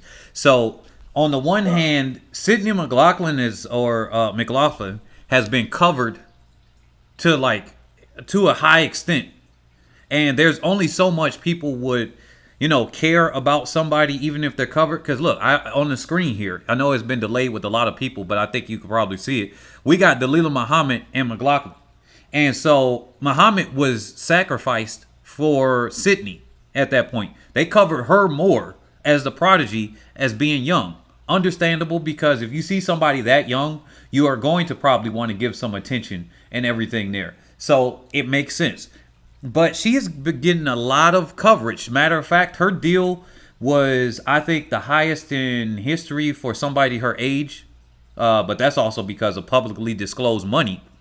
But she got a higher deal than somebody like Allison Felix at the same age. And that's thanks to Usain Bolt, which brought a positive attention to the sport, unlike what the R word is. That's why I start calling her R word now, by her last name, or the S word, but R word is doing right now. And like you said, short term, it makes sense. Like on my channel, I have purposely stayed away from covering Richardson a lot on the drama, the back and forth, because I'm going to bring people that are quite literally going to be here just for the drama. Like on these calls today, out of the 6 or 7 calls that happened earlier, there was literally 6 of them that had almost 100% to do with Richardson.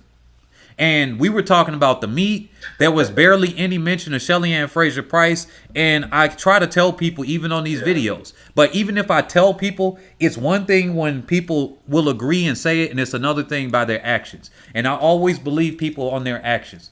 Number one, the action would be people talk about and they complain about Richardson, but guess what? The more they complain about it, the more she gets brought up. The more she gets brought up, and I use this example with Donald Trump. People were complaining about Donald Trump so much. Somebody even called me a MAGA hat person. I personally don't care. I don't like any politician. But if I got to be very clear here, I had used to support Bernie Sanders till I realized that socialism ain't no thing that we want. So, hey, that is what it is. People can hate me for that one. I don't support Donald Trump either. And then they're like, wait a minute, you don't support either one of these? No, it's called critical thinking. Like, I don't have to support either one. Now, when it comes down to it, I brought up Donald Trump for the fact that he was able to beat Clinton with the media machine. She literally had a machine behind her that spent more money on her than him. She had years and years and years, used her husband's name recognition, had people feeding her messages beforehand so that she had questions. Yet what happened with Trump? He kept saying ridiculous stuff. He kept saying good stuff to people that wanted to listen to him. And then he said something ridiculous. And then the media said, well, he's bad, but he's good for coverage. So what that meant was the more people complained about him, the more people wanted to do the opposite. So anybody here in the comment section, if you don't like Richardson, literally pretend like she doesn't exist. I've said it myself, and I know I'm going to be on recording with this. But if it gets to the point where she gets extreme even more, I'm going to literally, it's going to be a race with her in it. And I think you said it or somebody else said it. She could be in a race and I will pretend as if she doesn't exist. I'm going to completely blacklist her on my thing. Because if she gets that bad, and even if she won, I'm going to be announcing the second place winner. I'm going to be doing that. She hasn't gotten to that point yet, but she's pretty bad now. Right now, she's still on the, if she could start delivering, she could still deliver something positive that could be lasting with track and field. But I do agree with you that if she doesn't deliver through, and that's a good point that you made, because I wasn't thinking of it like that. People's first time viewing track and field or getting attention to it, if their experience is, oh, this person got a lot of hype, and then they get blown out time and time again, they're going to look at this like, oh, what is this joke? That's what people do these days? And that's the same thing with always talking about performance enhancing drugs every other second. People fell off of track and field in the 80s and 90s because of all the performance enhancing drug things. Like, why would people care about that if all you talk about is, oh, this athlete's only fast because of that? And how do you feel about them talking about the track and the shoes every other second?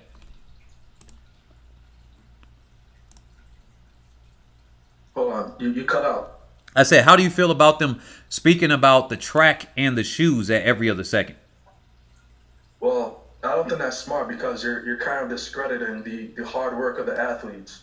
You know, the track only makes so much of a difference. If the athlete performs, they perform. It doesn't matter what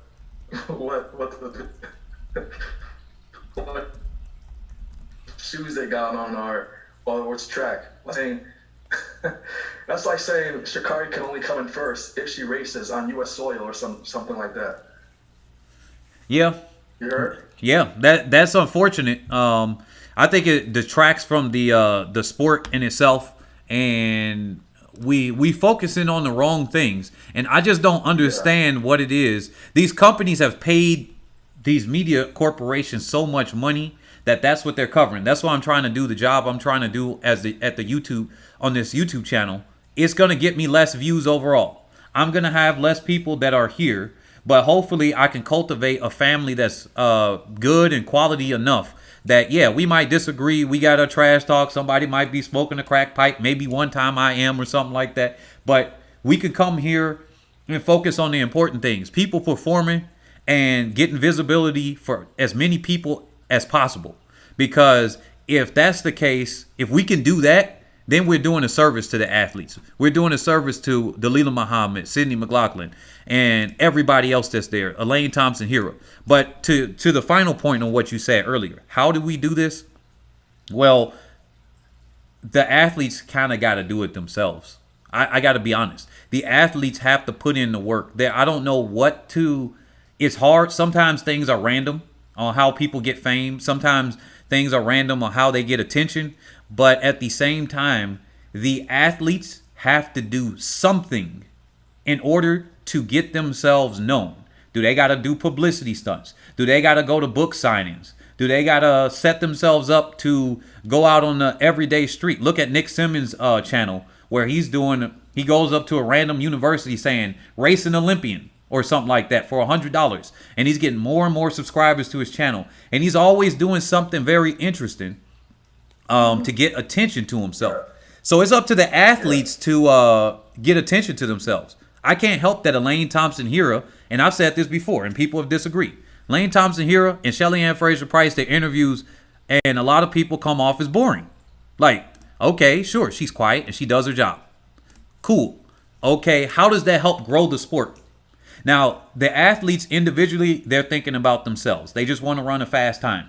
But if I'm running a track and field league, if I ever get the fortunate blessing of that from my hard work and raising up the money and everything, I'm going to cover it. I'm going to try to push the athletes and say, hey, look, you might want to do something about, sharing people your personality. And everybody can do it in their own way, but they got to figure out something. Usain Bolt was able to do it through him entertaining the crowd. But there are going to be people that leave after Usain Bolt left. We need people to keep coming in like that. Michael Jordan, I stopped watching the NBA after he left for a while. Watched it a little bit with Kobe and stuff. So that's going to happen. With Richardson, people are going to leave when she's not there. But we need a whole bunch of those types of personalities. That's the only way that track and field, in my opinion, can be taken seriously. Because if you get a whole bunch of different Richardsons and they all talking trash or whatever, then that becomes the norm of the sport. Then it doesn't hurt the quality. What do you think about that? You said if more athletes coming like sha'carri, would that be good for the sport? Yeah, so basically, if more people are coming in and that is more of the norm, think about how don't football players come out there and trash talk other football players? I mean, you see it in the NBA all the time. So when it's the norm of the sport versus just one athlete that's talking a big game, then one athlete could hurt the sport, like what you're saying. But under my view is, I'm like, yeah, she's good if more people do it. But she's not if she's the only one. Because then she's the only one that gets attention. And like what you said, once she leaves, or is going to hurt in the long run. So now that she's put the standard out there, other athletes got to do it. They might have to do it in a different way, and they definitely got to perform. But some other athletes are going to have to come and do something similar to what she's doing. And I'm taking a kind of opposing view of you saying that it's going to hurt people, where they're going to say, oh, it's going to help them get money. But when you look at other sports, it doesn't really work that way. Now, for women, I think it hurts them. For men to boast and brag biologically or how people watch the sports, I think it will help. Yeah, I think for women, they gotta do it in a very feminine way. I think the reason why sha'carri even gets the pushback she does is when she comes up as really aggressive. And so if other people start coming out like you're saying, if there's multiple people who are doing it, it would be good for the sport. Yeah, it would be, because it's just going to bring more and more attention when you got multiple athletes who can actually perform, though. You know what I'm saying? Yeah. I think the top performers just need a solid PR team who coach them into what the media eats up. You know what I'm saying? And keeping it as positive as possible. And they got to examine like multiple different ways to do that. It's a marketing thing, so they just need to figure out how to do that, and that gets more athletes paid as a result. Then, as long as they stay on the positive side of things, though, you know what I'm saying? So, oh yeah. So yeah, that's pretty much all I got on this stream. But you're doing a hell of a job, man. Keep it up. You know my name in the Discord, right? Yeah, Raise. Yeah, Raise the DZ. Yeah, so I'll see you up in there. I'll see you in there. Keep doing your thing. Yeah, thank you. And thank you for calling in. Thank you for being a member of the Discord and being subscribed here. I appreciate it. We got people with sense that's part of the crew. Because we sometimes get some ridiculous people. I need them to call in instead of being scared, though. So Facts. They're scared. yeah, they don't want to be called out. They just want to troll in the comment section. So shoot their piece. But yeah, thanks for calling in. Calling in the future. Yeah, definitely, man. Have a good one. Have a good one. All right, Tucson, let's try you one more time. If it doesn't work this time, I'm going to wrap it up after this. Because we're getting on 3 hours and 8 minutes. 3 hours and 8 minutes. I wonder how many people been here the whole time. Gosh dang. We have We got about a third of the people we had at our max height, but that's pretty cool anyway. Thank you guys for being out here this long. Tucson, you ready? I'm going to give you about 30. Yes. All right, let's try you again. All right, can you hear me now? Wow, you sound much better. All right, let's go. All right, great. So there's an article that I found that really catches the perspective of this whole Sha'carri situation. And the fact that she's being compared to so many persons that have done considerably well at her age. And the article says that there's a clear difference. Usain Bolt was able to unify athletes and countries, not to mention the loads of accolades he has. Historically, quite a bit of American athletes have a conceited whiff to them. They don't all know how to be great and graceful. Richardson oozes anger and insecurity. The vitriol she brings is not what this sport needs. Bolt was confident and didn't seem to make statements that made others smaller in order to make himself look big. Respectfully, I think it's high time we learn to call a thing a thing.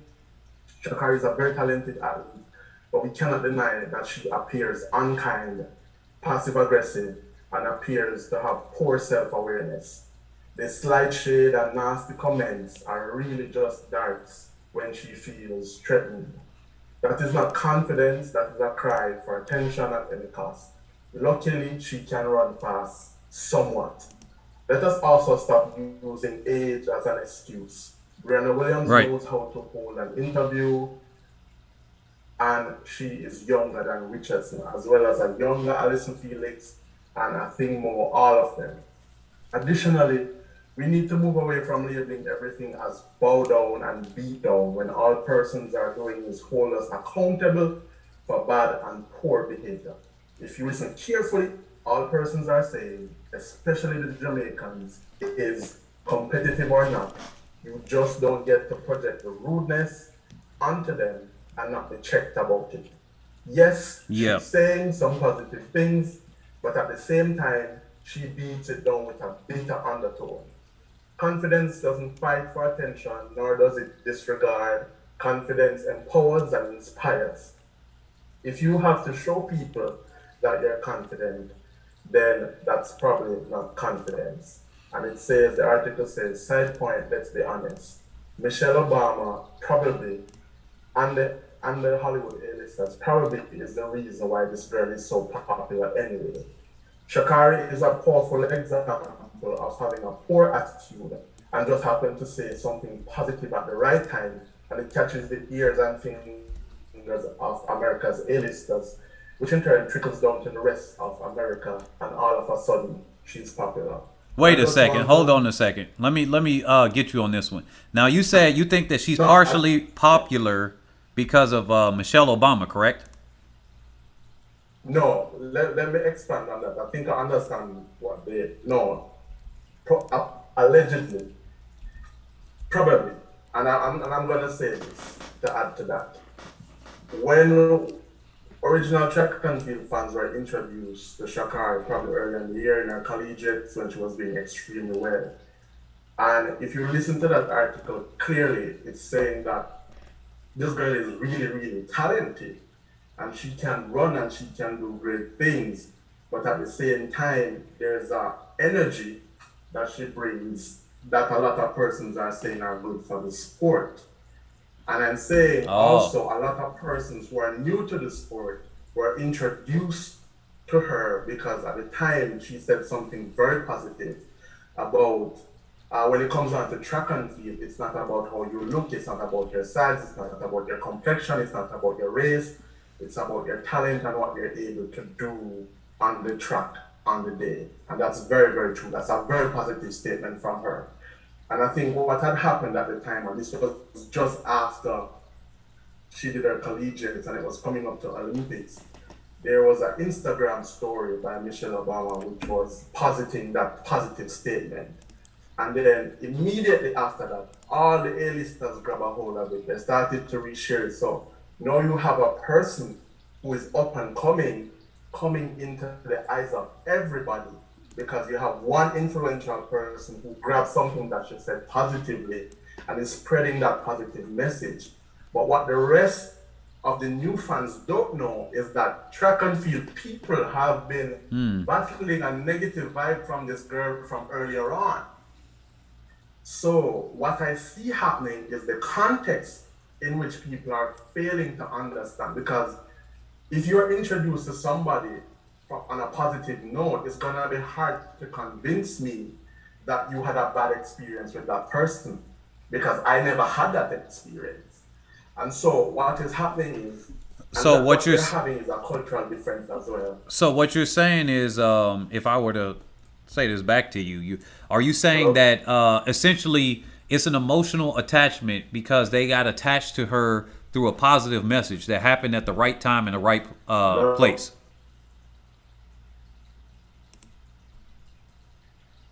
Yeah, are you there? I think we lost you. I see your mic moving, but yeah, your I can hear you. Are you saying basically it's people got an emotional attachment because they heard a positive message from her at the right time in the right place, essentially, and that I guess that's one way you can put it. They just fell in love because the whole movement at the time was Black Girl Magic, Black Power, a strong, powerful Black woman. And what we can positively say is that she is very assertive. Even with her negativity, she is very assertive about it. So a lot of persons got introduced to her on a positive note. Persons who didn't watch track and field got introduced to her on a positive note.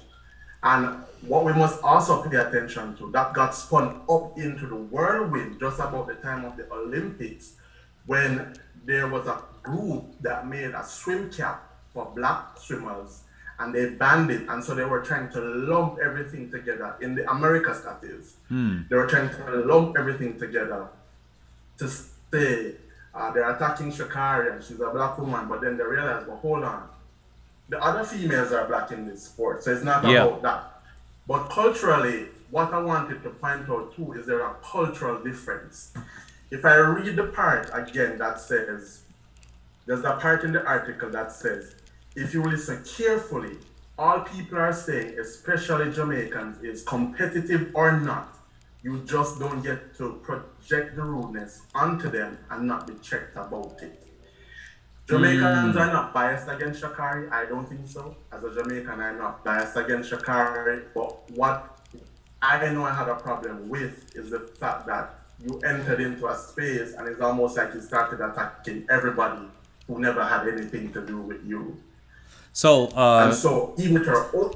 So basically, I think I can see what you're saying. I see what you're saying there. If she's in the right time in the right place and she gets that attention, then what'll happen is that by the time somebody else introduces and saying, yo, she actually has been toxic to me, they're not going to take that seriously as seriously. Plus, she's also running into a movement with the Black Girl Magic. She's a woman and a Black woman at that. And so she has that advantage.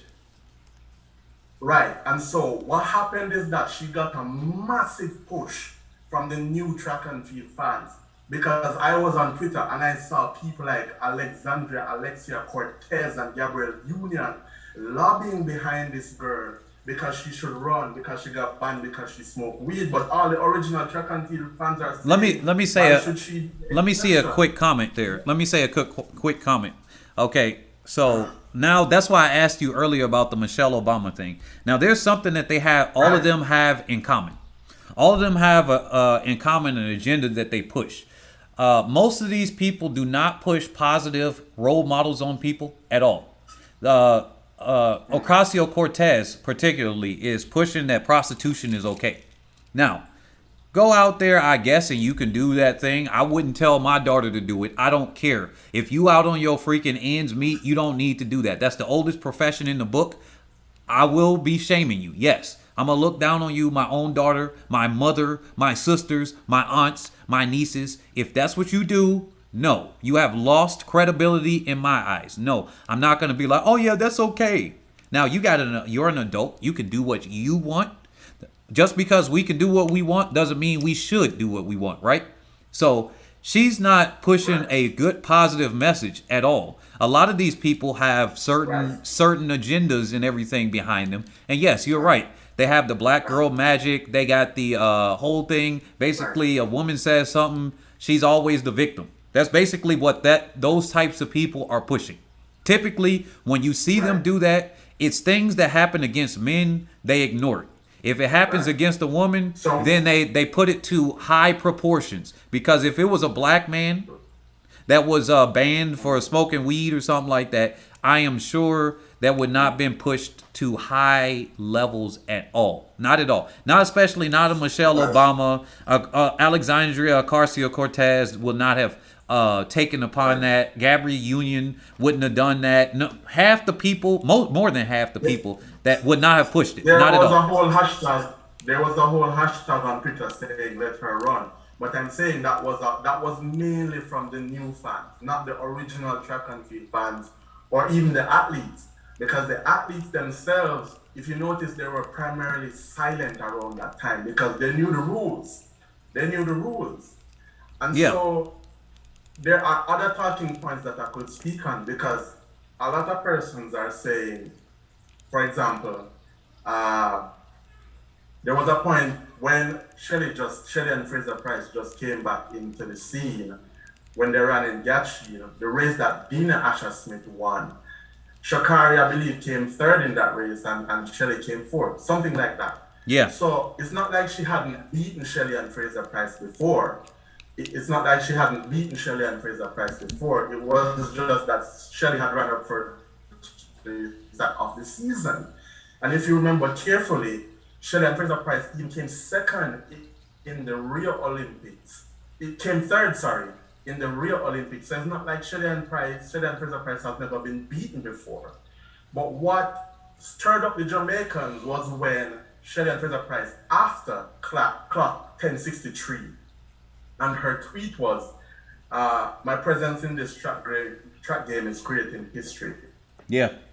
Now, everybody can say she's free to say what she wants, and that is true. But there are many ways we can say something positive without it having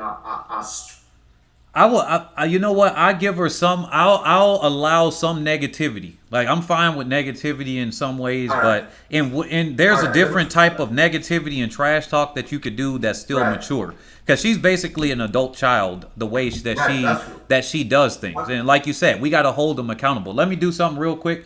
CJ Walker, thank you. You just did a huge donation on the Cash App. Thank you very much, CJ Walker. If you're in the chat still right now, could you, if you want to, go ahead and do that chat. Thank you, everybody else, for PayPal. If you have, I don't got the notification for that right now, so I won't know. So I'm just thanking you randomly here, because I know that there are two people that always, every time I have a stream, you're donating small, surely, but surely every time I do a stream. Thank you for your donations. Thank you for everybody else that have done crypto. I don't have that in front of me. I do have the Cash App right now in front of me, though. But thank you for that there. I got to shout out my people because, it's only right. If somebody's contributing to the show, I got to do that. But let me do something real quick here. Right. And then you get the final word. But in terms of this, I think what you said is true. You got to hold these people accountable when they're being a big child. That's what it is. She's not just trash talking. She's being very childish or catty or petty. Not to cut you. Yeah. Not to cut you, but I just want to posit also that I'm not attacking Sha'carri. I'm really just attacking the issue, because I feel like all of this conversation that has been happening around her, persons are still unable to have a high-level conversation about calling something out for what it is. You know what I mean? I don't hate her. I think she's a talented athlete. I think she can do great things. But I also think she can come into the sport and, respect the people around her. Nobody's asking you to bow down. That's a different thing. But you can be respectful. And I think culturally, and I wanted to make this point earlier, culturally, we are not biased against her because our own athletes have done things and we call them out on it. And we let them know their place in terms of how you must operate within a zone of respect. So it's not new to us in Jamaica, but it might be new on the world stage because it's the first time persons are ever having this sort of international fracas between two countries. And there's a solid misunderstanding of what we in Jamaica are really addressing. You know, so yeah. To add to that, so to finish my point. Hold on. Let me do this. Within the Richardson situation, I think maybe we're wrapping up here. So with that, I think it's a problem when everything we got to preface with, I'm not attacking this person, I'm not doing that. Look, I'm saying my thing, I'm unapologetic with it. I already know I got this, I'm on recording now, people gonna splice this up, take it out of context. If you gotta call somebody on bad actions, you just gotta do it. Because it's kind of, I mean, look, we got agendas that work on us every day. Either you have an agenda for your life or somebody will give it for you. That's what I try to put through to the audience here. If you don't have control over your life, if you don't have control over your finances, your mentality, what you're presenting to your own children in your own home, somebody else on the outside, these elites, they're going to manipulate you. They are going to give you their agenda. One of the agendas that they've been pushing down on us, particularly in the U.S., but definitely in these westernized places, is that, you know what? We got to give everybody a participation trophy. When you show up, you get a trophy. There's no such thing as winners and losers. Everybody is equal, no matter where you're from. No, there's no such thing as equal. Equal opportunity, yes. But equal as far as your ability, no. Track and field, swimming, sports in general, they expose our inequalities. Opportunities, everybody got an opportunity to win in the race. But saying that somebody's equal to another person, that is completely a misnomer and it's not even true. So I just said that because you were like, hey, I'm not attacking her or anything like that. And the whole thing is that should be known. That should be known. A person that's being genuine and listening to be genuine, they would know that. Because even with you saying I'm not attacking her, what you're doing is you would be like bowing down to another person. If somebody gets into a conversation with me, let me give you an example here. If you and I were to debate. Can I do something? Hold on, because you know I'm the host, so I'm gonna talk. I'm gonna talk a little bit. I'm gonna talk a little bit longer because I'm the host. That's the reason. But look, if I'm gonna have a debate with you, and I can understand where you're coming from, where you're positive in it, but we get this in our school systems. It's a generational thing. I think I was on the cusp. I'm on the cusp of right when they were starting to introduce this. I'm young enough to see when they started to do it, and then now everybody's doing it, where they say, what is that, trigger warning? Well, I'm saying this, and all these disclaimers. I'm not giving you a trigger warning. I'm not giving you a disclaimer. I'm not giving you a spoiler warning. I'm going to do what I'm going to do, and that's what it is. I don't need to do that. That's called soft shell. Is you got a soft booty. You're getting too coddled and everything. You really about to get upset? Like, some people get upset that the title has the winner in there. And I'm like, well, how else are you going to find a race when you yourself searches Shelly-Ann Fraser-Pryce? How are they going to get you to click the video? Like, you search Shelly-Ann Fraser-Pryce. You didn't search women's 100 final. Like, I know this because I look on my videos and sometimes I don't even put the people in there, but I put it on an image or something like that. And I can see whether people are clicking or not. I got the analytics myself. You know where people are searching? I see the search terms. So all of this is coming from that same mentality. You didn't even have to preface it. And I can understand where you don't even have to explain it. You don't have to explain yourself. That's what I'm trying to tell you. You don't have to explain what should be understood. Somebody that's being genuine with you, you don't have to. Because even when you say, I'm not attacking her, let's say you were talking to somebody else, they will still argue you. They will still argue you, and you will go in a circle to argue about whether you're attacking her or not. A fact is not attacking. Attacking is somebody using a disingenuous argument. All you're stating are facts. That's not an attack.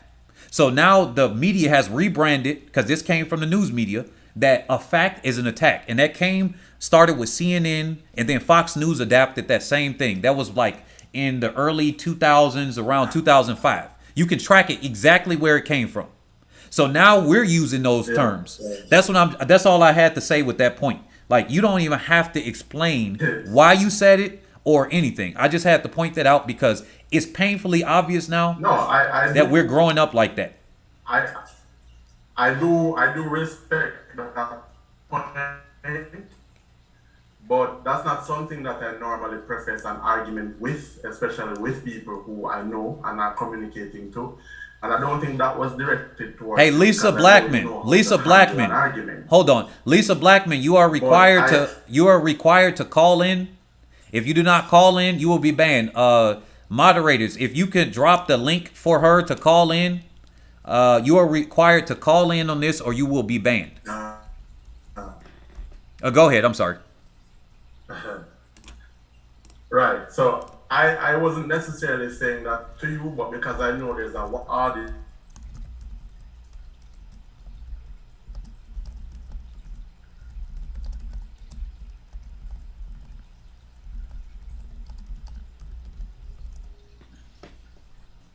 Uh-oh, we lost you.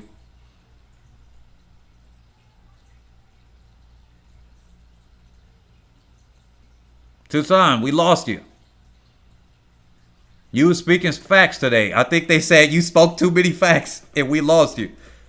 All right. You there? Are you hearing me? Yes, I am here. Yeah. Okay. Are you here? Yeah, I got you. You got the final word. Right. So, and to finish off that, I really do believe there's an opportunity for her to fully be self-aware of herself and come into a space very mature and present herself as the strong, black, smart woman that a lot of people perceive her to be. Separate and aside from finishing with the sha'carri situation, I just want to point out some athletes that are doing extremely well right now in this list. And I want to talk about Talu, who has been consistent. I want to talk about Shericka Jackson, who has been doing magnificently on the track, running the 100, the 200, the 4x1, and the 400, and going through those rounds and still coming in the Diamond League meet and still doing impressive work. I think that is worth mentioning. But overall, I really do believe she got to gauge herself properly and come, because we want to see that competition. And I think that's what a lot of persons don't understand. There's a difference between vitriol and there's a difference between competition. We want to see athletes coming into the sport with great potential and doing well and bringing the competition that we Jamaicans need, as we see Mboma is doing in the 200 and challenging Jackson and challenging Elaine. That's what we want to see. But all I'm saying is, if we are going to be great, we have to know how to be graceful. And I think that's the difference that Jamaican athletes have been able to do with track and field sport. Because that was the change, you know. The change was coming from America with all of these athletes, and no offense to these people, but coming from America with all of these athletes who are just walking with their pen feathers in their back and nobody can talk to them. You know what I mean? Where Usain Bolt, there was a Usain Bolt era where if the guy that brought his shoes out, he had a conversation or some positive interaction, everybody felt human and felt like, you know what? It feels good to run beside this person because he brings out my best in a positive way. He doesn't need to shun me away or anything like that for me to be my best or for him to feel his best. He's just really good and he's bringing out even better things out of me. So I also want to finish by saying this is an amazing program. I like the format that we do get an opportunity to call in and respectfully voice our opinions. And I am looking forward to 2022 with sha'carri and Elaine and Dina Ahser-Smith and Talou and Mboma and Shelly-Ann Fraser-Pryce and Sherika Jackson, because we want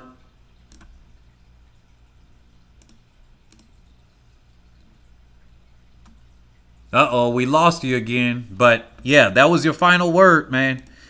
we also want to see. All right. We also Thank you want for to see cohesively. thanks for having you Everybody here. does it. Thanks for having you on, man. Call in again in the future.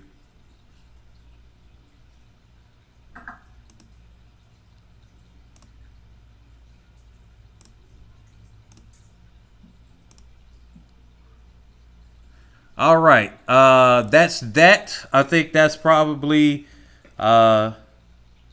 yeah, thank you, Tucson, for calling in. You were speaking facts, man.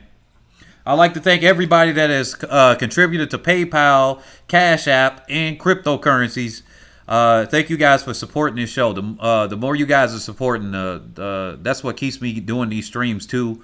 I'm trying to work hard to get all this information together to do the research so we can, you know, divide this information up in the correct way. Because look, we got people out here like Dina Ahser-Smith. She stay up in there modeling. Did you know that she's one of the highest paid athletes overall in Great Britain? Did you know that? Like when I was doing research, I'm like, dang, she over here making some money. Yeah, she may not be, you know, compared to U.S. standards, having huge amounts, huge wads of money. But definitely when it comes to athletic standards, when it comes to the Great Britain, she is making huge amounts of money. Because we about to get into the important thing. Shelly-Ann Fraser-Pryce and Elaine Thompson-Herah, Sherika Jackson coming to meet on, guess what? The final that's going on September 9th. Let's not forget about that. We got a final that's going on September 9th in the women's 100. And we got some athletes that are coming in the 200. Sherika Jackson, she putting that ice on her head. Will she be able to come in? Will she be able to come in and do anything to break up Elaine Thompson-Herah and Shelly-Ann Fraser-Pryce? Can Dina Ahser-Smith do something? You know, we got a lot of athletes that are coming there, and we gave a lot of attention to somebody that hasn't yet earned it. Literally, no Olympic medals, no World Championship medals, no Pan American Game medals, except for one, to be honest, on a relay team. But for all the stuff that people talked about, Allison Felix having most of her wins through medals, now we giving somebody that got nothing behind her so much attention. Why? Why is that? Allison Felix over here getting medal after medal after medal, being a workhorse for the United States, getting the range and the versatility. We got the Polish athletes that are kicking ass and taking names, being a workhorse of Europe, right? Those Polish athletes, they going out there and doing it. The Netherlands athletes, they're being workhorses over there as well. Yet we giving somebody else unearned attention. Unearned because, yeah, you put a fast time, but can you do it? Here comes Lisa Blackman. Let's see what she has to say here. Hello, is this Lisa Blackman?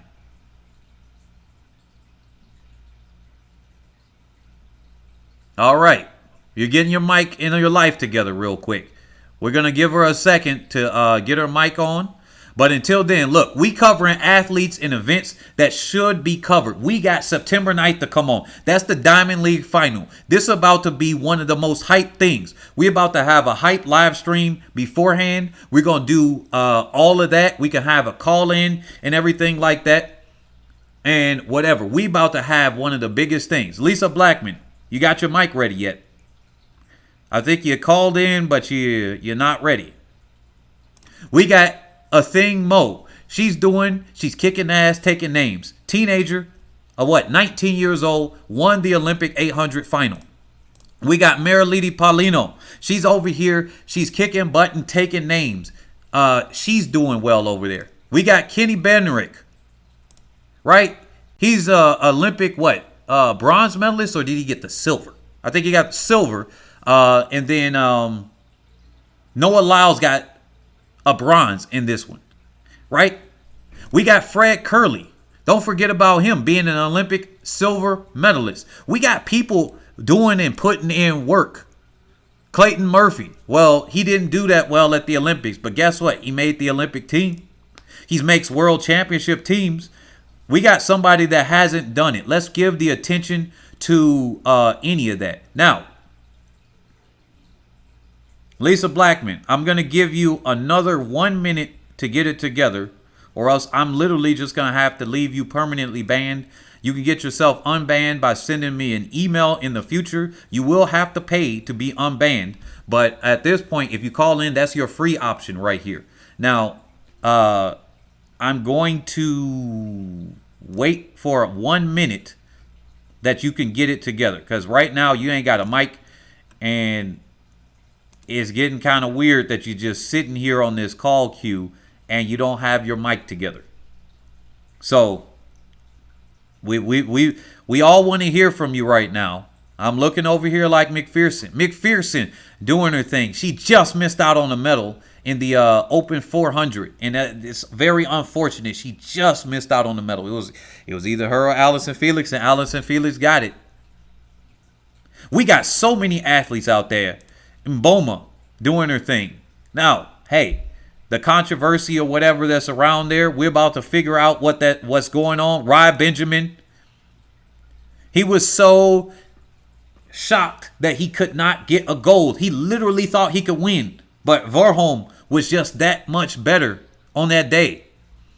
We got Shelly-Ann Fraser-Pryce, like I said, 34 years old, had a baby coming here, most dominant 100 meter runner in the history of this in the women's side. She's got more medals in the 100 than Usain Bolt does.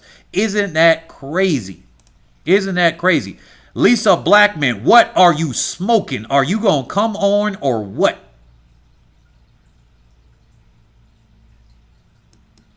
Because, yeah, Melvin, yeah, they got to pay to get unbanned. You don't just come in here and troll and just do whatever you want. This is my channel, so I'm going to set the rules. You got a rehabilitation program. You go ahead and you go through the rehabilitation program. There are other YouTube channels, or the people can make their own. It's all fine and dandy with me. You got a problem? Go somewhere else. That is perfectly fine. We're doing things our own way over here. They said, have you seen Edwin Moses dismissing Verholm's greatness at every opportunity? Is sickening to watch. Now, I do understand where Edward Moses is coming from, because he's been so dominant, and then he's like, yo, if I run on this track, I could run a 46 something.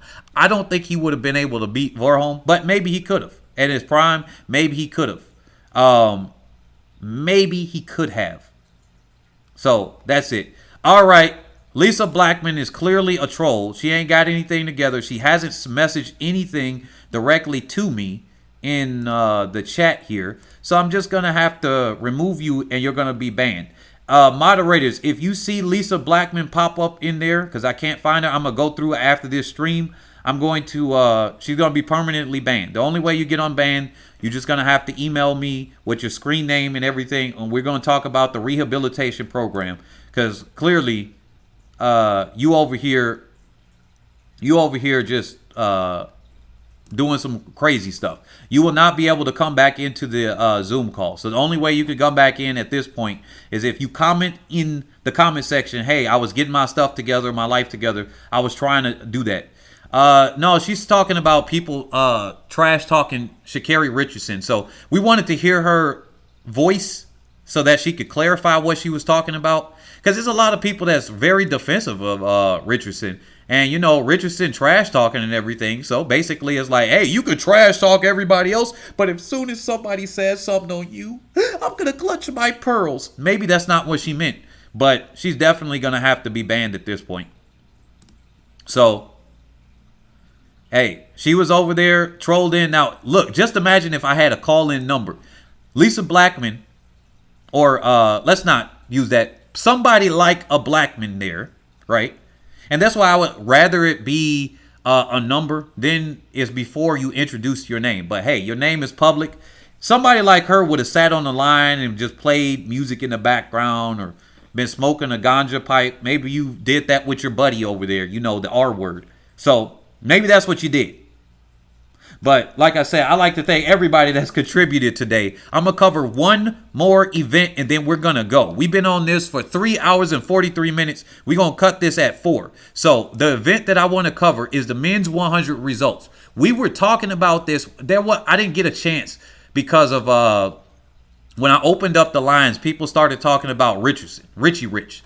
So instead, we're going to talk about this. Meet record set by Michael Norman.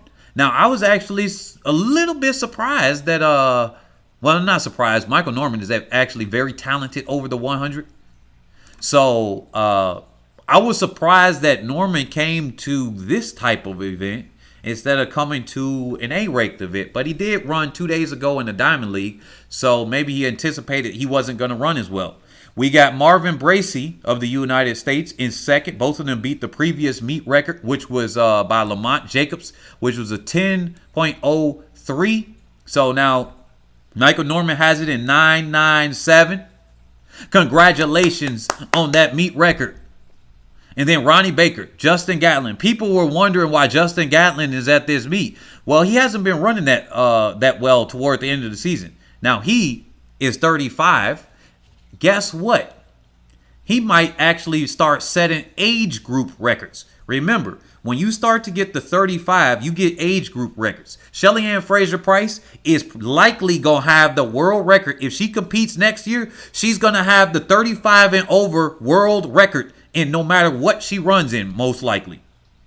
Just imagine she runs even in the 10-7s next year. What 35 and over has that record? We can start looking at those. And then if she keeps going until she's 40, she's going to have the 40 and over record. That's what happens in the distance races. Oh, yeah. Gatlin is 39. That is correct. If he competes next year, he's going to have the 40 and over records. Don't forget that people can still have somebody said, how come I can't see Lisa in the chat? I don't know why you can't see her in the chat. I timed her out temporarily, but she should be able to comment now. The only thing that she could comment is saying, hey, can I get back in the Zoom call? That's the only thing she's able to comment. Anything other than that, immediately ban her. If you see her comment again. Now, with that being said, look, we got Julian Forte. Or Julian Forte. I always say Forte. But of Jamaica. He's over here 10:33. He finished in 5th place. Unfortunately, he got swept by the United States. So it wasn't his day today. But think about this. Mike Rogers, they're both in the 35 and up category. They're approaching the area where they're about to be 40 years old in a couple of years. Just imagine when Mike Rogers turns that way if Justin Gatlin retires early. Now, they can start doing that. Imagine next year, Shelly-Ann Fraser-Pryce, she's going to be 35. She's going to get those records.